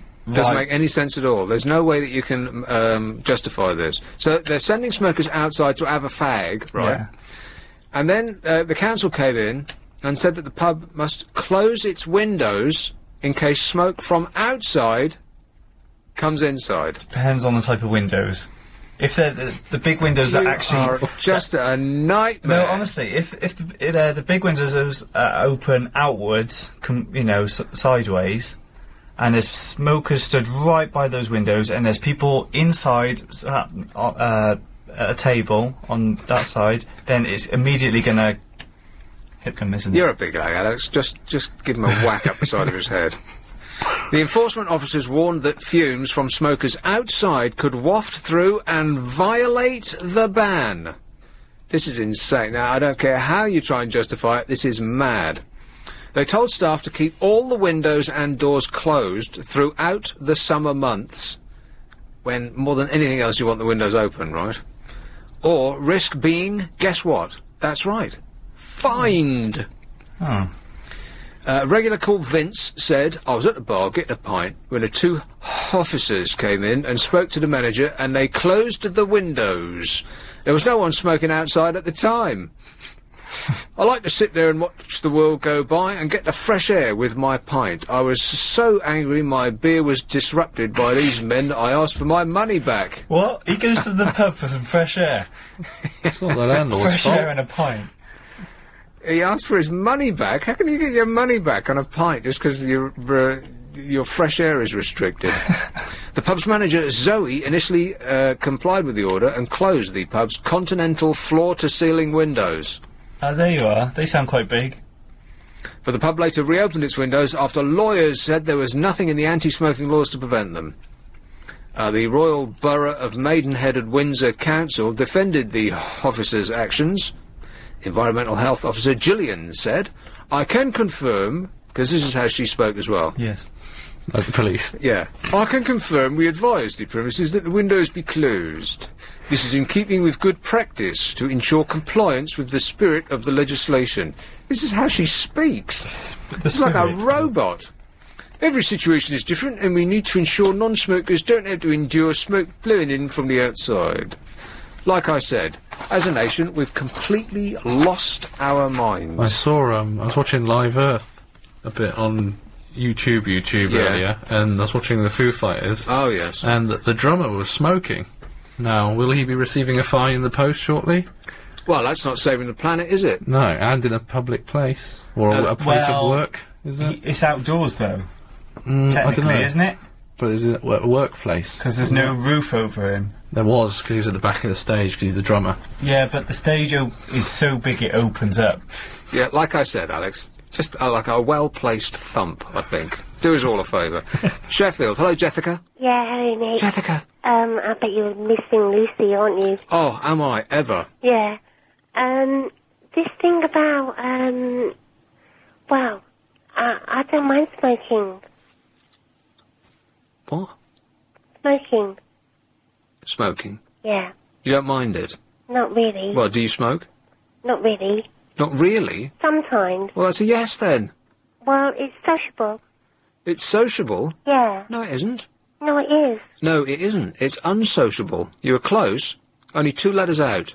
But no cigar. Yeah, no cigar, that's right. It's illegal. Well, it's not really. I mean, there's places that you can smoke. You don't sound like a smoker. Don't I? Well, you've got such a high voice. Have I? Yes. So I'll try and make it low. No, I like your voice. Yeah. But, why would you... So when do you smoke, then? Sometimes, at parties and at social occasions, I think it's okay to smoke sometimes. There's such a kind of downer on people smoking. There's such a downer on people doing everything nowadays, don't you think? Well, everything. Yeah. Yes, you're right. Cholesterol. Yep. Come to find out that, that most of the things that they told us that we're not supposed to do, they're now turning around and saying, oh, you know what, sorry about this. I am very sorry that I screwed up. That, that thing that we've been telling you not to do for the past 20 years, and you've been diligently not doing it, yeah, sorry about this, but you have to go ahead and do that now, otherwise you're going to die. Like full cream milk, for instance. When was the last time anybody had full cream milk? Today. You're being very contrariwise, Jessica. I haven't had full cream milk since I was a child, and I remember the little birds would peck a hole in the foil top and have the cream before I did. I just get fed up of it all. I mean, sometimes full fat milk is good. Well, scientists, experts who we've been listening to all along now say that you must drink full fat milk, otherwise you are not getting all the goodness that's in the fat, and you will become fat if you don't drink full fat milk. Yeah. Come to find out that it's actually going to make you slim. How they work that out, I've no idea. But it's an actual scientific fact. How is your health? How's my health? Yeah. It's, well, I'm living right now. Yeah. Do you go to the gym? Yeah. Occasionally. Do you kind of watch your cholesterol? Well, I do, see, now, I am a case in point. I do everything right. I eat fruit like it's, going out of style. I go to the gym, I drink, like a spoon of that fish oil stuff a day, and everything that they tell you to do, I do. Yeah, I'm the illest person I've ever met. Yeah, you're still going to die, aren't you? I mean, not yet, obviously, hopefully. Not yet. But eventually you're going to die, and that's the thing. I mean, I think these people that keep putting down these kind of agendas, no full-fat milk, no cholesterol, no kind of, fat and things like that. I mean, eventually you're going to die anyway, aren't you? That's, yes, you're absolutely right. You can watch your diet, you can exercise diligently, you can have the required amount of sleep, you can pop vitamin pills like they're going out of fashion. Exactly, and you'll die anyway. Yeah. Wow, you really have cheered us all up, Jessica. I'm sorry. Have you seen the Simpson movie? How can I have seen the Simpson film? Well, it's kind of been on the internet for a couple of weeks, yeah. No, I don't download films off the internet. I want to go and watch them in super soaraway surround sound. With popcorn? No, I don't eat pop. Why do you need to graze while you watch a film? I've never understood that. It's part of the deal. You go to the movies, you get popcorn, you get Coca-Cola. No. No, I just sit there, wrapped. Are you on all week, then? Yeah. You sound so disappointed. Yeah, I'm going to be... I'm going to be here. I'm not disappointed in the least. I'm going to be here all week. Ian is going to be back Monday week, and I will be in for him, in it. All right, Jessica, I've got to go and pass the break. All right. All right then. Time for your fag, anyway. All right. All right. Cheers, my dear. Ta-ta. What's so attractive about Hello. Hello, Wallington. Hello, Joan. Hello, Nick. Joan. Well, hearing you talk about food just then just reminded me of what I was talking about earlier on today. What? About pasta. Pasta. Yeah, you know how we've been bombarded with, you must eat pasta, it's the healthy lifestyle. No. And it's going to make you really slim and all No. this rubbish. Pasta? Why? Why is it going to, it's flour and water and a little dash of egg? I've never heard of that. Where are you hearing this, that flour's going to make you slim?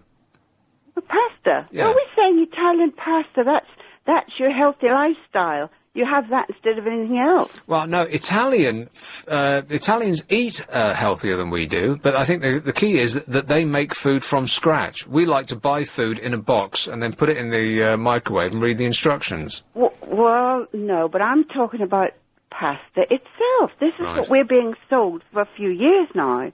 I don't. That if we eat pasta, it's better than eating what we normally eat. And I just don't get that. For a start, how many thin Italians do you know?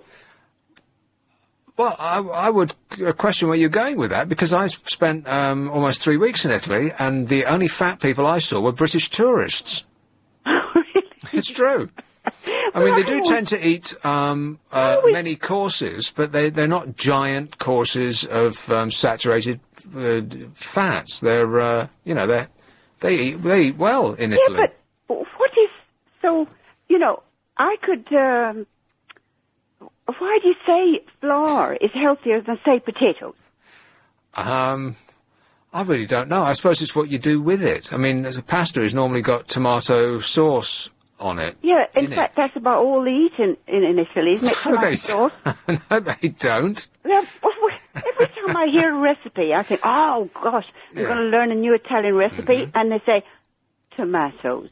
Yeah, mind you, I did eat out in Italy for almost 3 weeks running, and it was the same meal. No matter where you ate, it was the same meal over and over and over again. Exactly. Yeah. Maybe they're thin because they're so bored of the food that they just can't stand it anymore. Well, I always see this version of Italian. Well, I in my mind, Italian women, as they get older, they round up very nicely. Right. Don't they?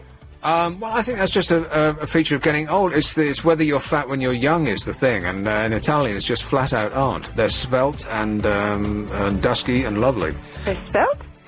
Yeah, yeah, svelte. Some of them are called svelte, or maybe that was the Swedish tourists. Yeah. Thanks a lot, Joan. I've got to go. All right. Bye. Ta-da. On 97. Hear what this guy thinks. No!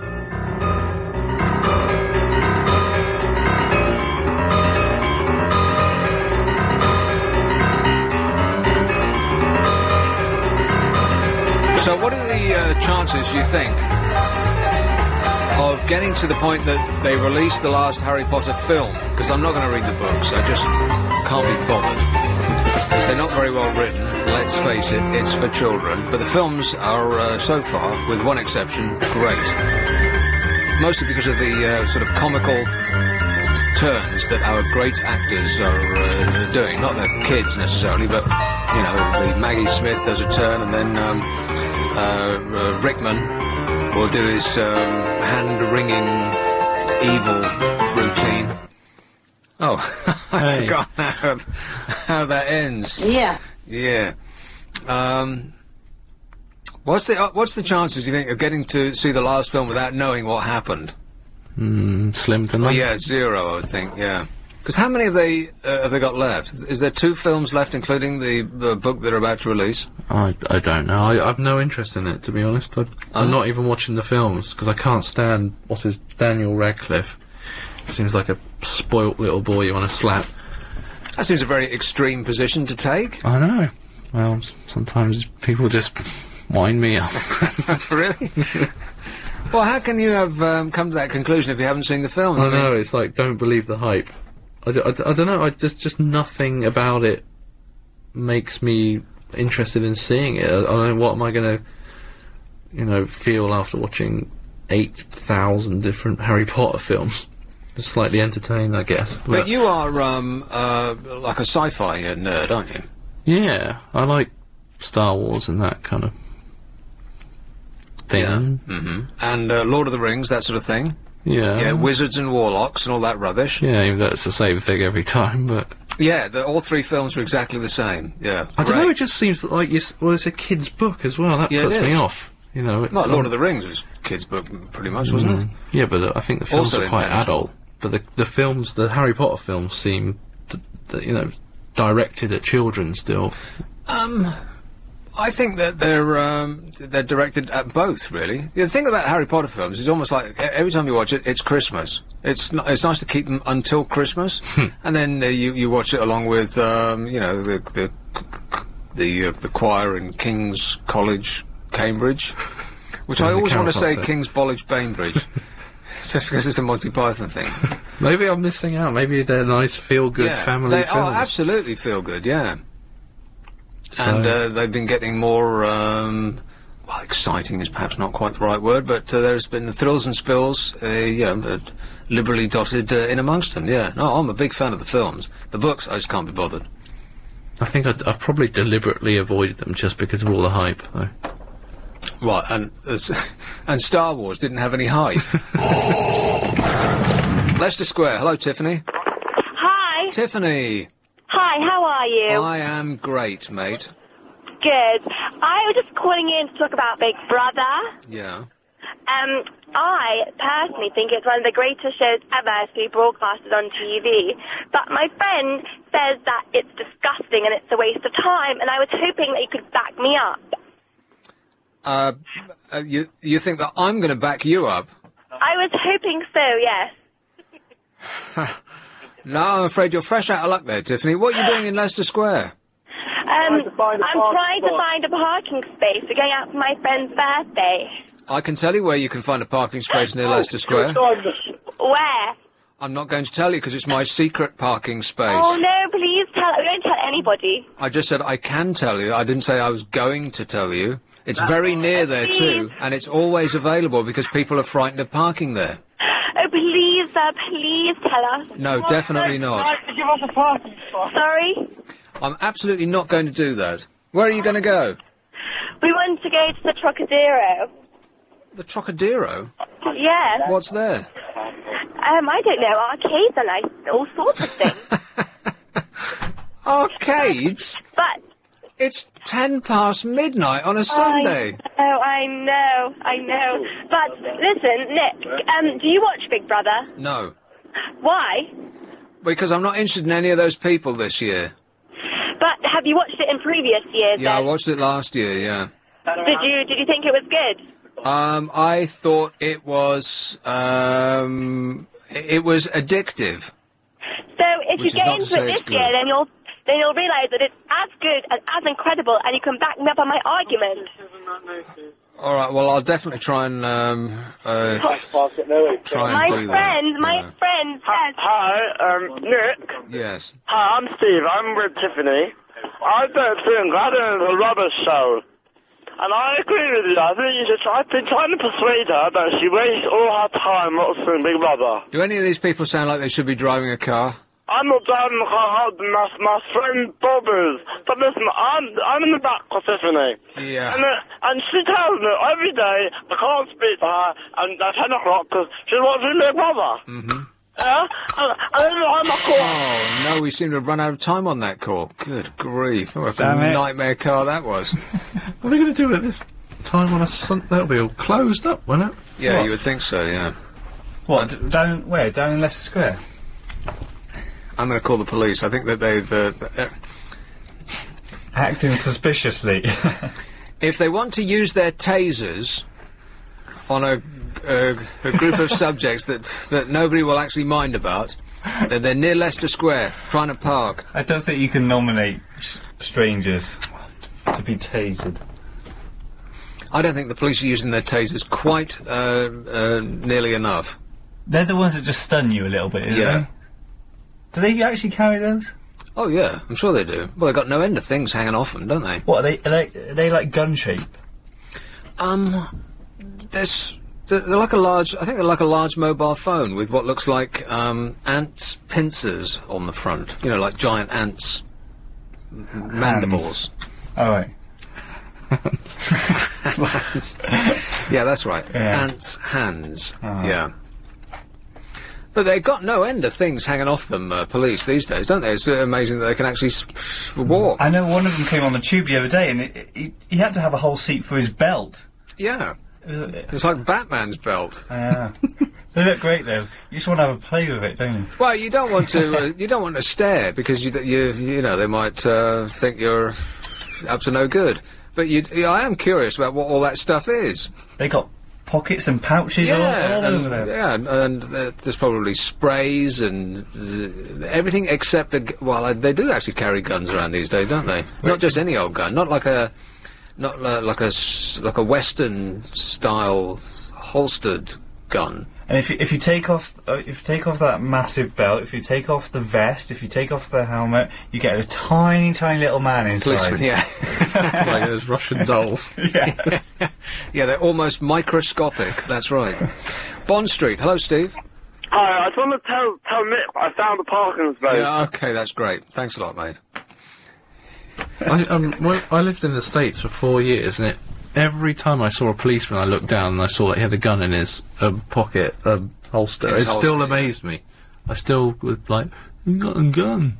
Yeah. It still seemed incredible that there was a gun, sitting there on his hip. Yeah, it is because never get used to that sight. Also, they just go about just doing their daily job. Buying donuts and coffee. Yeah, you do see them. You see them popping into like little cafes and stuff like that for coffee, and there's this massive gun straps to their leg. But I saw some British police the other day with and they were armed, but they carry the gun now just above the knee, because that's actually right by your hand. What? It's just above the knee. Well, like Lara Croft. Yeah, because what? Your arms, if you stand up straight, your arm. If you're a gorilla. No, look, I'm standing up. Yeah. And my hand and your comes hand down. is just above your knee? Yeah. No, it is not. Yes, it is. Alex, well, let me just check. Look One at moment, that. please. Look at that. My hand is nowhere near my knee. Yeah, but the handle comes up from, will come up to where your hand is. Where your hand is. And the actual base of the gun is actually touching your knee. I've never seen any British policeman with a holstered small arms weapon, or whatever you call them, like a gun. Yeah, because not a rifle, but a gun. Just a little hand pistol type thing. But if you have it on your waist, you've got to bring your arms up here to get it out. And you do look exactly like a Wild West hero as you did that. As though we were facing each other. It just looks a bit awkward. I mean, if you have to do that in a hurry... Dusty, fly-blown street. Yeah, that's good, Do you feel lucky? Yeah, you're likely to drop... I'd drop it if I did it like but that's a good point. You've got to bring your elbows all the way up in order to reach the gun in the first place. And then almost up to your ears, your shoulders will hunch in order to get the thing out of its holster, yeah. And it's funny... How come nobody's thought of that before? And it's funny that the pistol guns, they always have to have those in the holster, right? But the machine guns, they have to carry ready, like as if they're going to shoot. You can't put a machine gun in your pocket. But they don't even just have them on their, like, They always carry them at 10 to 4 as well. They always got them sort of a jaunty angle. They never move from that position. And you think, oh, maybe they want to rest and like put it on their arm like a handbag or something like that. Grab it. Like a handbag. Or they have some sort of slot they could slot it into. You know. They could perhaps just swing it around as they're skipping down the street. Like a handbag. Surely they've got a spare pouch they can pop it into. Well, like a kangaroo, you mean? Yeah. I think it's just to look hard, isn't it? Yeah. It does look pretty hard. Just having it ready, yeah. I've got my gun. But you sometimes walk past and you just see it, it's like aimed at you. Yeah. But it's weird that they don't have any holders for the big machine guns. They should have one on their chest, because that's where they like to keep it, isn't it? Well, like with magnets, that they could, at any given point, they could just pull it off themselves and deal some justice to some doctors, for instance. Yeah. Or Velcro, because that's quick, easy release, isn't it? Velcro, yeah. But then there would be that signature sound as they pulled the gun off, so they wouldn't be able to do it, surreptitiously. Oh, right. Well, they don't. I think they like to make a noise anyway, don't they? I think they'll give themselves away when they fire a... Well, yeah, that's right. As soon as they hear... And doctors will be running for cover, yeah. This is LBC. Many. No time for the old in and out, love. I've just come to read the meter. So is Boris Johnson going to run for London's mayor? We're going to be finding out tomorrow, right? Because his name has to be in tomorrow if it's going to be... he's going to put himself forward. He keeps dropping hints, doesn't he? He keeps saying he's going to have to ask his family. You think he would have done that by now? Ask his mum. Yeah. I hope he does. Like, I really, really hope he does. I'd vote for him. I don't care what his position on anything is. I'd vote for him just because he's funny. Yeah, he should be Prime Minister, I think. Never mind mayor. Well, I don't know. I think maybe that's a bit of a stretch. I think that we need somebody a bit serious to be Prime Minister. But mayor, I mean, any old dope could be mayor, right? Yeah, but surely he has to be able to, you know, sit in an office and deal with all the admin as well. You know, he just, that doesn't seem... Admin? Yeah. Like Ken's in there doing admin. Of course he's not. He's got people to do that for him, no end of them. No, surely he has to do some of it himself. It'll be great. It'll be like Mel Brooks in Blazing Saddles when he's the governor. They'll just be signing off random pieces of paper with no idea what they are. No, I think it would be entertaining to have Boris. Isn't Gary Bushell running as well? What? Yeah. Gary Bushell? Yeah. No, there's a name that we haven't been troubled with for a good long while. Yeah, I'm sure he's running for it as well. Oh, get out. Gary Bushell? Yeah, seriously. He's not going to get any votes at all. Well, he might get a few from his, like, family and close friends. What's he doing now? Not that I really care, but... I think he's on a rival, talk station. Is he? Yeah. Is he? Yeah. He's got a talk show? Yeah. Gary Bushell? Yep. Oh, God. Mm-hmm. Is that true? Yeah. I had no idea. Yeah, and he's probably still doing, writing critical pieces about television programs as well. Really? Probably. That's all he's known for, isn't it? Well, he used to do that for the Stun, didn't he? But then, since he left, I've got no idea what he's doing. But that's all I've known him as, anyway. I'm not remotely interested, by the way, but it's just, you know, I'm sure he's done brought him up. loads and loads of other pieces, but, you know, that's all I've known him for. Didn't he have a TV show in the middle of the night? Oh, but who didn't?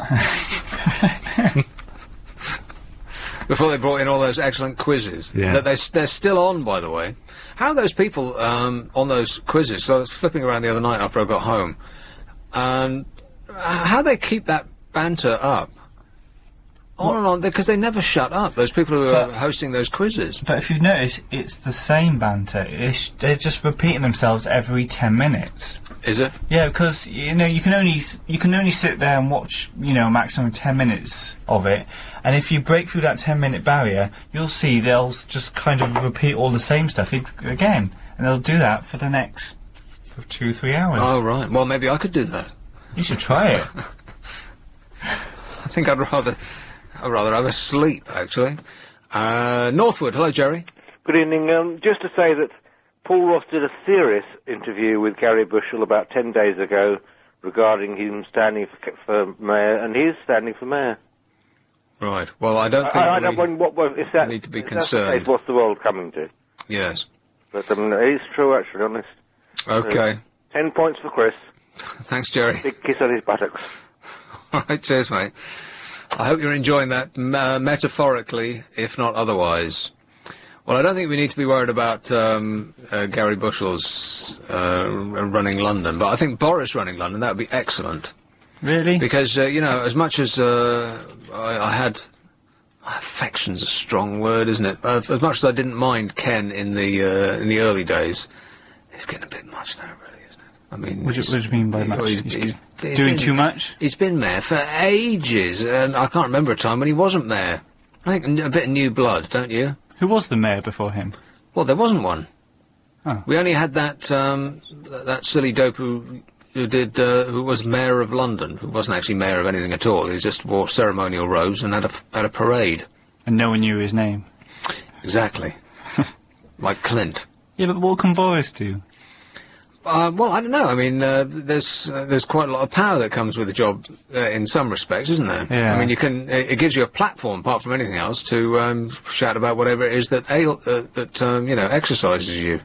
You get to go abroad a few times a year? Yeah, on our money, yes. What else do you get to do? You get staff, you get a hideous building on the South Bank.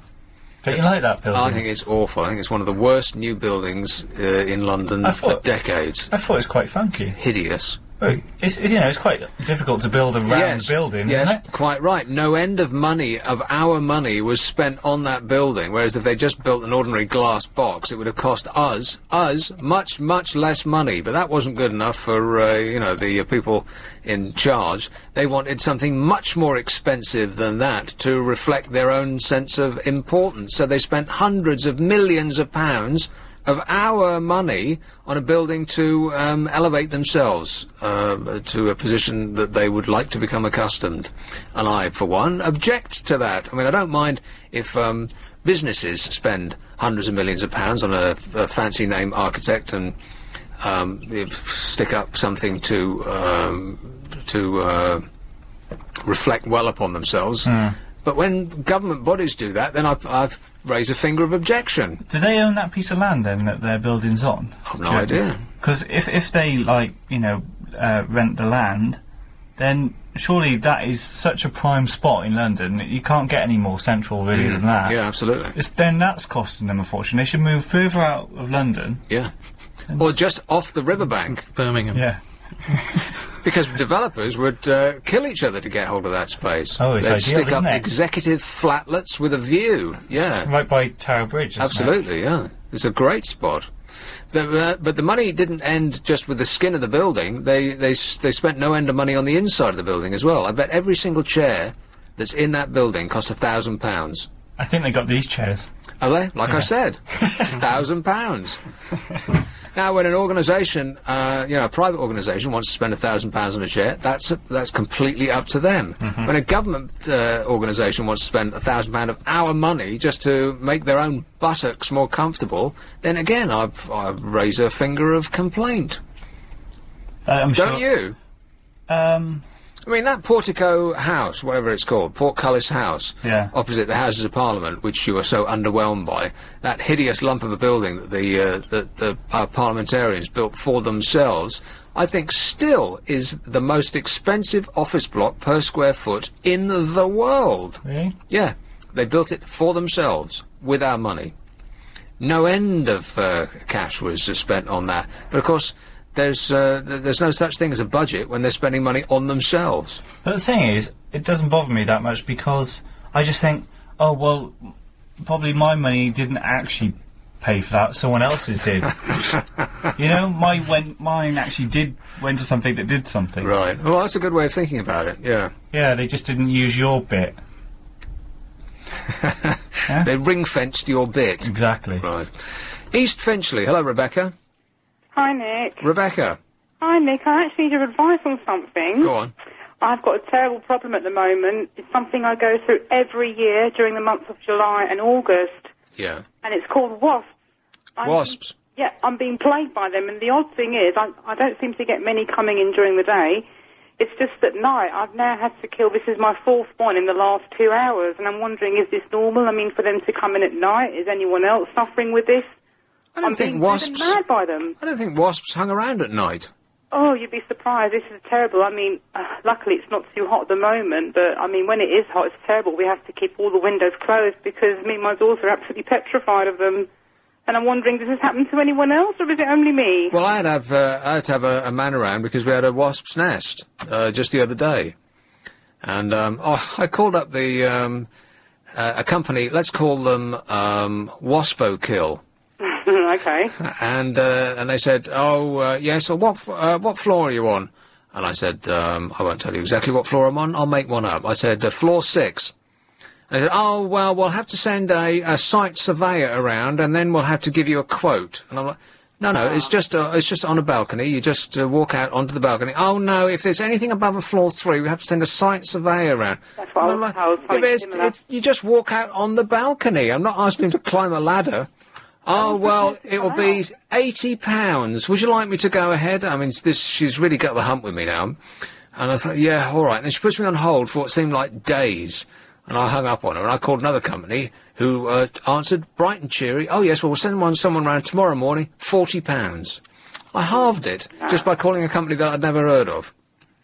And they got rid of it straight away. Or maybe you got a wasp's nest. I'm also on a certain floor, and no one's prepared to come because they say it's a health and safety issue. Insurance doesn't cover them, so it's like a no-win situation. Well, where do the wasps go in and out? All over, wherever I leave the window open. No, but have you followed them back to wherever it is that they're nesting? It's difficult to say because they're coming in the bedroom, which is opposite the kitchen side. So they're coming in the kitchen window, the bedroom window, just all over wherever I leave the window open. And it's a bit muggy at the moment, so I do want to leave the windows open, but it's starting up again. And because 4 have come in the last 2 hours, I've just had to close everything up, and it's stifling in here now. But, you know, when it's like this, you do want to keep the windows open, but if you've got a phobia of wasps, you know, what can you do? Well, yeah, you got me stumped. I've got no idea. You want to check back to something similar? If they can give me any advice, please do let me know. All right. Thank you very much for your Good luck, time, Nick. Rebecca. Cheers, my dear. Ta-ta. Bye-bye. Yeah. What are wasps actually good for? I mean, I know we get honey from bumblebees, of which I've seen loads, and they're so huge, like massive ones. They look like the size of helicopters flying around. And they're hairy. Yeah. That's the worst part about them. What, not bald bees? No, but, you know, any insect that's got hairs on it. Do the insects a favour and give them a quick shave. They're cute then, though. You want to give them a nice stroke. No, you want to avoid them by a mile. If they've got any hairs sprouting off their... Give one of those things a stroke, it'll be the last thing you do. Abbot. Willkommen, bienvenue, welcome. Come on in. Totteridge, Ellie. Oh, hello, Nick. I was just calling about the wasps, and just the fact that it probably is a wasp's nest. I had one in the roof of the extension, and they were actually coming in through the light fitting. Ooh. They were incredible, hundreds of them. Really? I think that if she's got the window open outside, because they come back home all times of the day and night. It's quite incredible when you suddenly, because I found out actually where they were coming into. And not that I sat studying them, but when you suddenly see them sort of coming in and going out, it's quite incredible sort of looking at them. Luckily for me, they migrated next door. So, migrated? What, for a little holiday? Well, it was holiday? a bit of a karma thing. They were really horrible. They hurt one of my cats, and I was just so upset about it, about what this woman had done to my cat. And my mother said, you know, because they're not very Wait a minute, the people. wasp hurt your cat, or the woman? No, my neighbour. Oh, right. She slammed its leg in her window because she was drunk, and she was horrible. And it was just sitting looking into a dining room, and she just, I don't know what happened, but she just slammed the window on the cat, and it just upset me so much. And my mother said that not to sort of go near them because they're just not nice people. And the next day I went away and I came back, and the wasp had migrated next door, so I thought that was a bit of karma. Not that I'm suggesting she has an argument with her neighbours or anything, but I think perhaps they should look outside the building, because you can actually see them coming in and out. Yeah, that's right, yeah. And when you go and take a peek at where they're coming in and out, they suddenly go berserk, because when this bloke came round, they were sometimes the hornets, there's like a war zone out there, because the hornets come and eat get in there and try to eat the queen, and there was like a bit of a battle going on. A Barney, right. Well, you want to get a man around, and he squirts some white powder in there, and then they go away. Okie dokie. All right. Thanks, All right, Ellie. then. Hope Thank your you. cat's all right. Okay. Thank you. Ta-ta. Yeah, we seem to get one every year. And then you get a man around, he's given 40 quid, and he squirts powder up it, and then they just go away. Why don't you get rid of the place where they go in? Well, they pick a new place every year. Apparently, I was talking to the man about it, and he says once they've abandoned that particular place, they never come back. Oh, okay. My mum gets seagulls every year. What? Yeah, well, she lives in Dorset on the coast, and apparently the seagulls, they all choose the same place every year to nest. Yeah, so they just come back every year, and they dive bomb you when you come in, like the gate. They're vicious, aren't they? Seagulls are nasty. And they'll poo on you. Oh, do they ever poo? Yeah, and they poo on your car as soon as you pull up. Yeah, they all go mental and tell each other. I wonder if birds actually know what they're doing when they poo on people. Probably. Because you would think that would be part of their armoury. Because it would, if animals were upsetting them, you would think that would be one of the things that they could do to, encourage them to move along. Yeah. Do you think that's that they actually do have it in mind, that they're not just evacuating carelessly, willy-nilly? Oh no, they're definitely aiming. Well, there's definitely some payload bomb dropping going on there. Well, they're probably thinking, oh, let's aim for the food. Then they'll get rid of the food, and then we can have that. Right, because they don't mind what kind of state the food's in, just as long as it's food. Yeah, of course.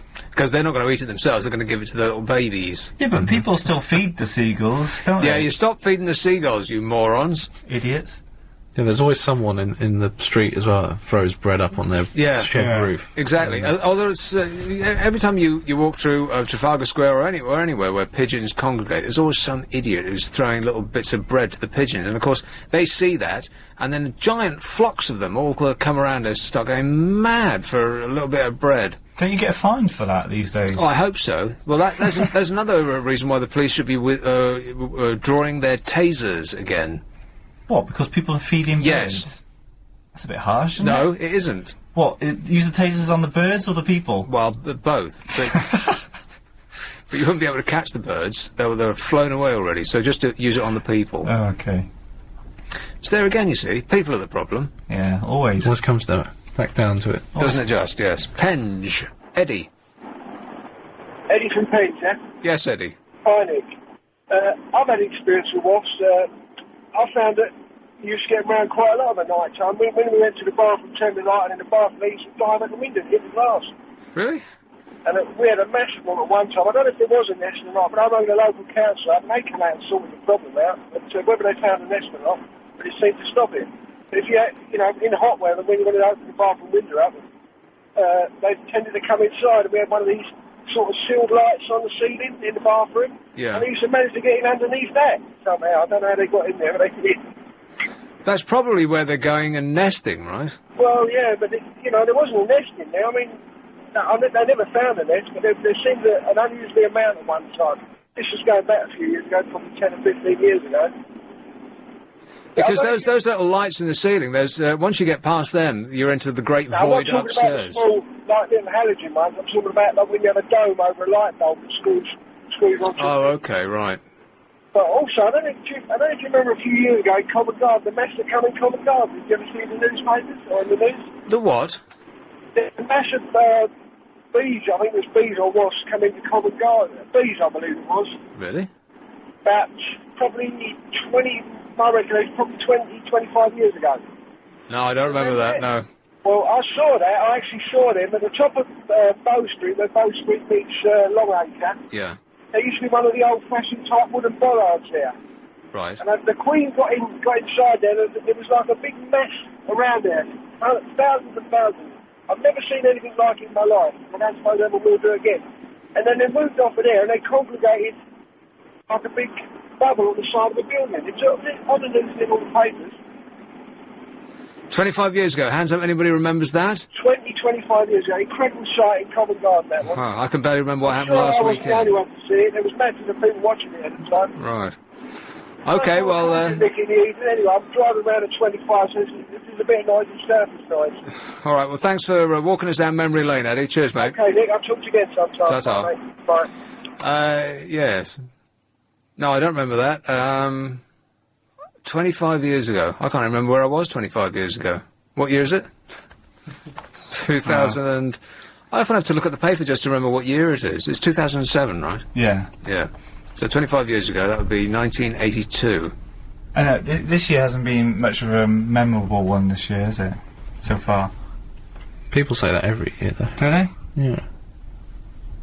What? Yeah, good point, actually. Unless you'd had a major life unless you'd done something memorable, year. yeah.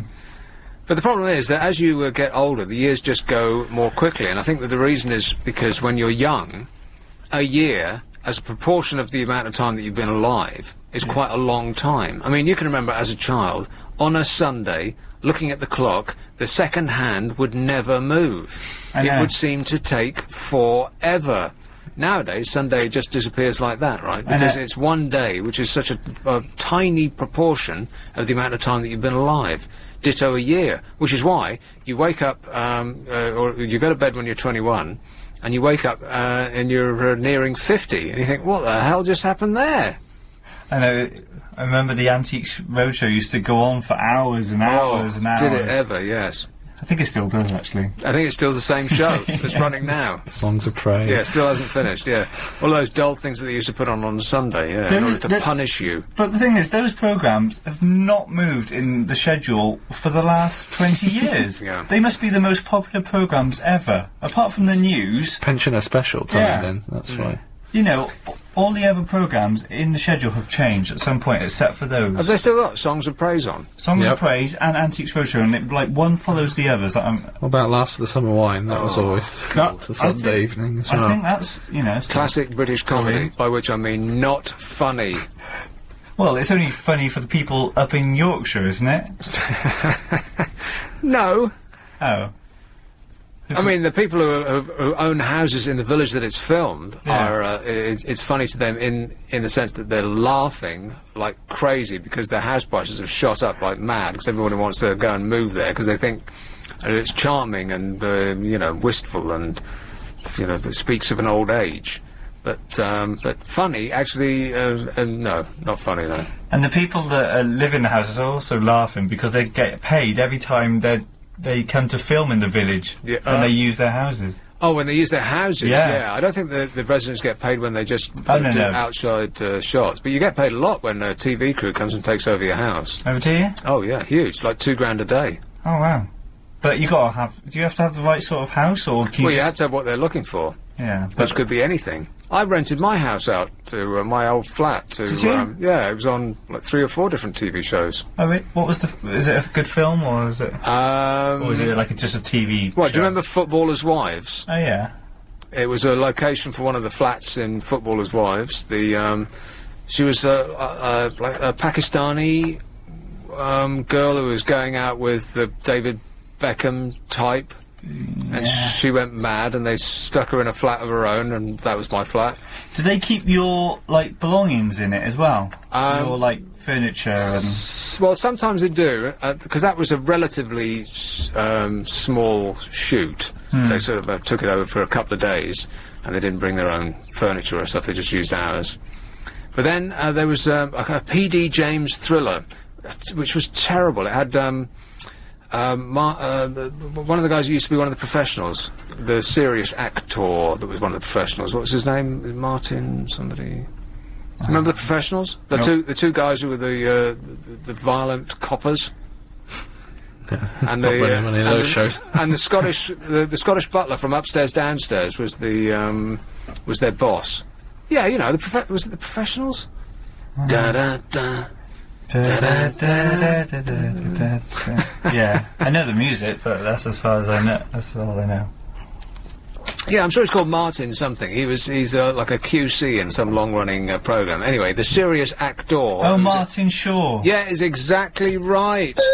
Thank you. Yeah, he was in a P.D. James thriller, and they used our flat as the like the modern flat in the back of a church, like a secret flat. And they took over everything. It was crazy what they did. They virtually took over the street. They had, like, giant lorries up and down the street, catering lorries and generators. We had wires coming up into the place. But the strange thing was, they could have done it anywhere, because they disguised everything about the flat. Yeah. So really, if they'd just gone and, built their own set. Yeah, if they'd just gone into a studio where it would have been, you know, all set up for them to do their thing, rather than trying to work inside someone else's place, and would have been much cheaper, I would guess, they would have got the same result, because they might as well not have been in my flat, because they didn't show anything about it. It's just really strange. I guess a location manager goes and scouts this, and then the producer or whatever turns up and goes, no, we want to change all that. Yes. And by then it's too late. So do you have to just go and, like, keep busy for a day and then come back at night? Well, you can do that, but I felt I didn't really want to leave, because there's all sorts of things that could be scratched and broken, and, you know... Were you in the background waving? Well, we were in one of the rooms where they'd set up their little command centre, and so we'd be, like, peering over... Mission control. Yeah, at how it was looking. You know, just to check on, so that no one was clomping up and down a glass staircase with their hobnail boots on, you know, stuff like that. But really, if a film crew moves in, for your own sense of well-being and mental stability, you want to move out, because they do take over completely. Yeah. Was that your idea then? Because that seems to me like the complete opposite of what you would want in a day. Yeah, because that's like inviting people. Yeah, awful. And no end of them as well. Media people as well, the worst type. Yeah. But they do, at the end, give you a cheque for £2,000 for every day that they're in there. Oh, yeah. And they come and look around and dress the set for a day, Yeah. and then they film for a day, and then they take all their stuff down for a day, and you just earn £6,000. So it is rather tempting. Yeah, suddenly sounds a lot more inviting. Yes. But then everyone knows what your flat looks like. Well, no, on they TV. don't, because it could have been anybody's flat. Oh. It might as well just have been a bare room that they stuck their own furniture in. It had no resemblance to what the flat actually looked like. It was just really bizarre. But telly people have got no end of money. Where's it all come from? Where does what all come from? What? All this money. Money. Just does my head in. TV, but they just, have some money, this more money, we've got this money coming out of our pockets. I mean, I know advertising generates a lot of money. It just seems crazy, the amount of money. Well, the people that make around. the programmes aren't directly dependent on the advertising. That's down to the companies that show the programmes on TV. The people who make the programmes, they're independent companies, aren't they? Yeah. And so I think they pre-sell, I would imagine. The idea. Yeah. But do you think how many people are involved in £2 making a million TV programme compared to there's radio? Just so many people. I mean, they just kept coming and coming and going. And what do you? And I had got no idea what any of these people do. Most of them were on the mobile phone all the time with a cup of coffee in their hand. Yeah. And you got no idea what it was that they did. Like, not a clue. I did extras work once. Did you? Yeah. I was been in a couple of BBC films. Have you now? I have. Have you ever heard of Hearts of Gold? Well, hold that thought, and we'll come back and we'll investigate exactly what it is that you have perpetrated on the viewing public in just a minute. Crunch, crunch, crunch. Nick Abbott. Come on, we're running late. Sydenham, hello, Jan. Hello there. Jan. Yeah, I've just rung you up because I was listening to you earlier on saying about the wasps and the bees.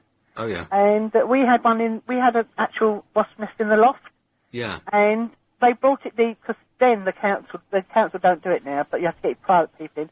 But the council brought the thing down afterwards, and it was unbelievable. If everybody's seen one, it sounds really stupid, but it's absolutely beautiful. It's a work. You never believe that a little thing like that they could make something like that.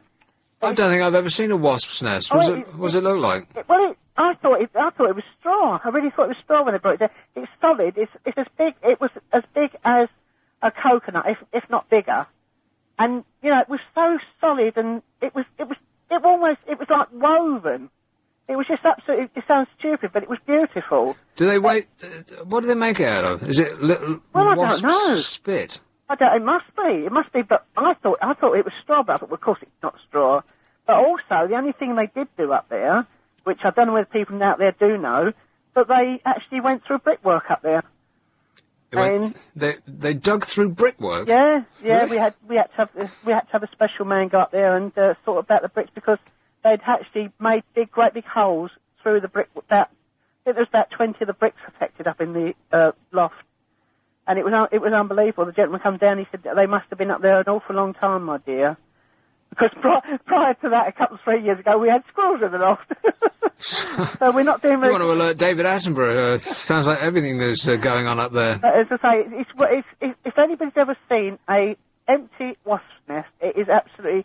It's a work of art. It is absolutely. Right. But it's something... but as I say, as for if you get them in your house, then please, I'd advise anybody after hours still to get them out a bit quick. But as I say, the council now... you have to get private people in there. Yeah. And don't spend 80 quid, like my first quote. Spend 40. Oh, £80 was it? I know, ridiculous. All right, well, thanks a lot, Okay, Jan. then. All right, ta-da. Okay, bye. They can dig through bricks. Wow. As a race, we're screwed, really, aren't we? I mean, eventually the wasps or the ants or, one of them is going to figure out a way to just do away with us, and they're going to completely take over. Because we're not very... adapted to extreme environments, are we? Well, I can't dig through bricks. Exactly. So you were in 2 productions on the BBC, is that what you said? Yeah. Only like now and again. I was just doing some extras work. Well, why did you get into that? Because I heard it paid okay, but what I didn't realise is that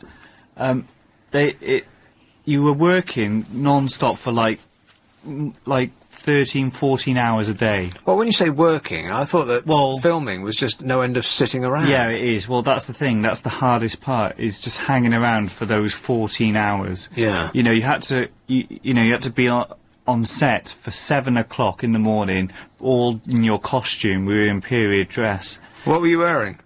Oh, just like mining clothes. Mining clothes? Yeah. And I had to have coal rubbed all over my face and my arms. From 7 in the morning? Yeah.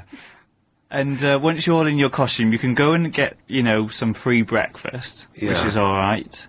But then we were filming in the middle of winter. You then go and board, an old-fashioned double-decker bus and eat with complete strangers. So it's exactly like the TV programme Extras? Pretty much, yeah. Yeah, with no laughs. No, yeah, there exactly is no like the TV programme Extras. You see, I didn't know what to expect, and so I never took anything to amuse me. No books, no magazines, and so I just had to just look around and stuff. Sounds like a living hell. So what was that then? What was that? What production was that? Oh, that was Hearts of Gold, which is like a 2-part BBC film. And were you actually on camera at any point? Could we see your little shining, smiley, happy face? No, you saw the back of me every single time. I was at a fairground in one scene, and I did that... In your miner's costume? No, I was given a different costume for this, and I had to bang the hammer, test the strength thing. They gave that to you? Yeah. No offence, but really, wasn't there someone strong around? Someone that actually has a muscle? Yeah, could you pick the hammer up? Alright. I was acting. Was it a hollow hammer? Yeah. But I had to... What amazed me was how many takes they'll do just for the slightest scene as well. Yeah. And each take would last only, 30 seconds. They'd film 30 seconds of footage, but then we'd do that 30 seconds 5 or 6 times at least. It was amazing. Filming is one of the most boring things you've ever seen in your life. I mean, how people can have the patience to go through it, I just don't. Particularly if you are an extra and you're not getting paid the big money. I mean, if you're getting paid... I mean, if you're Arnold Schwarzenegger or John Travolta, one of these people who's picking up £20 million for 3 months' work, then you wouldn't mind getting up at 7 o'clock in the morning and having coal dust rubbed on your face and hanging around and reading a book for 7 hours. No, I think it was... I got about £110, £120, but it went a few years ago. That was good enough, quite a lot of money, and but I didn't realise you do really have to put in a lot of hours for that. It sounds good, but it's hard work. Well, do you have an acting background? No. I just thought I could do it. Right, okay. And so I joined an agency back in Cardiff. And they said, oh yeah, go on then, we'll have you. Is that the way they said it as well? There was a hint of a Welsh accent there. Well, they said that you look quite plain, and that's what they want. They don't want people who are going to stand out. Yeah, right. That I could adapt. Yeah. But also, the worst part from one of the productions was that they gave me a haircut, short back and sides, like the old days. Have you ever seen that haircut? What, short back and sides? Yeah. With a parting? Yeah. Slicked with brilliantine? Yep. Yeah. I had that, but... Well, I bet you look very plain. Yeah, but I was doing another job at the time, like a normal job, and so one day I had shaved all around the sides and at the back, yeah, and all this hair on top. So then the next day I had to go and work in a shop and serve customers. Felt like a right idiot. Well, now you're on radio, you don't have to worry about your appearance anymore. Obviously. I enjoy working with people. And so you gave that up. That was your little break in show business, and I blew it. Yeah. Yeah, I should have like turned my head a little bit. And I was in a dance show once. I wasn't actually on a podium or anything, but it was like an English version of there's this dance program in America. There's something about trains, locomotion, the locomotive, something like dance. Soul Train. Soul Train, yeah. Yeah, that's right, Soul Train. They tried to do a British Soul Train, and I was doing my disco dancing. Oh, yeah. Throwing down some shapes. Yeah, that's right, yeah. Really? And so that's my claim to fame. What was it, like a tournament type thing? No, they just played a piece of music because they didn't have a video for it. They just swept the studio with the camera and saw a bunch of dopes like me trying to do some disco moves. You got it on tape still? No, I haven't got that one. No, I was on local TV news in Dorset helping toads cross the road. Helping the police with their inquiries. Yeah. Have you seen this man? Yeah. No, we had this thing through school where we volunteered to help the toads cross from their, I don't know where they live normally, into their breeding ground, and so they didn't get squashed by cars. And yeah, I was on the news. So you had to go into the middle of the road? Yeah, potentially to get squashed by cars. Yeah, just so some slimy objects could hop on in safety. Huh. In retrospect, rather foolish. No? Makes great telly, though. Yeah. How did they get along, by the way, those frogs, toads, whatever? I don't know. Just put them from one side of the road to the other. Did they arrive alive? That's the most important thing. Every single toad, I counted them in and I counted them out. So they could go to their breeding grounds, presumably. For hot toad action. Yeah, insert their toadhood into each other. Exactly. What a repulsive thought. Well, I do remember one time when I was a doctor, but it was in a Welsh... You were a what now? A doctor in a Welsh production, and I didn't have a speaking part. I just had to come running into the ward, and this girl was having like some sort of attack in her bed, and I had to like tell her everything was okay. And but was it though? Well, I don't know. I was acting. Well, that's in much the same way that most doctors do. Yeah, they haven't got the faintest idea. Oh, everything's going to be all right, they'll say. How was your bedside manner? It was wonderful. All right. You ever felt like blowing yourself up lately? Or are you not going to go into medicine? Nah, I'm all right. Okay. Who's next? It'll be Anthony Davis. Anthony Davis. Excellent choice. This is LBC. I'm in for Ian tomorrow at 7 o'clock, and for the rest of the week, Ian is off in Greece, where he will be putting the tissues in the receptacle provided.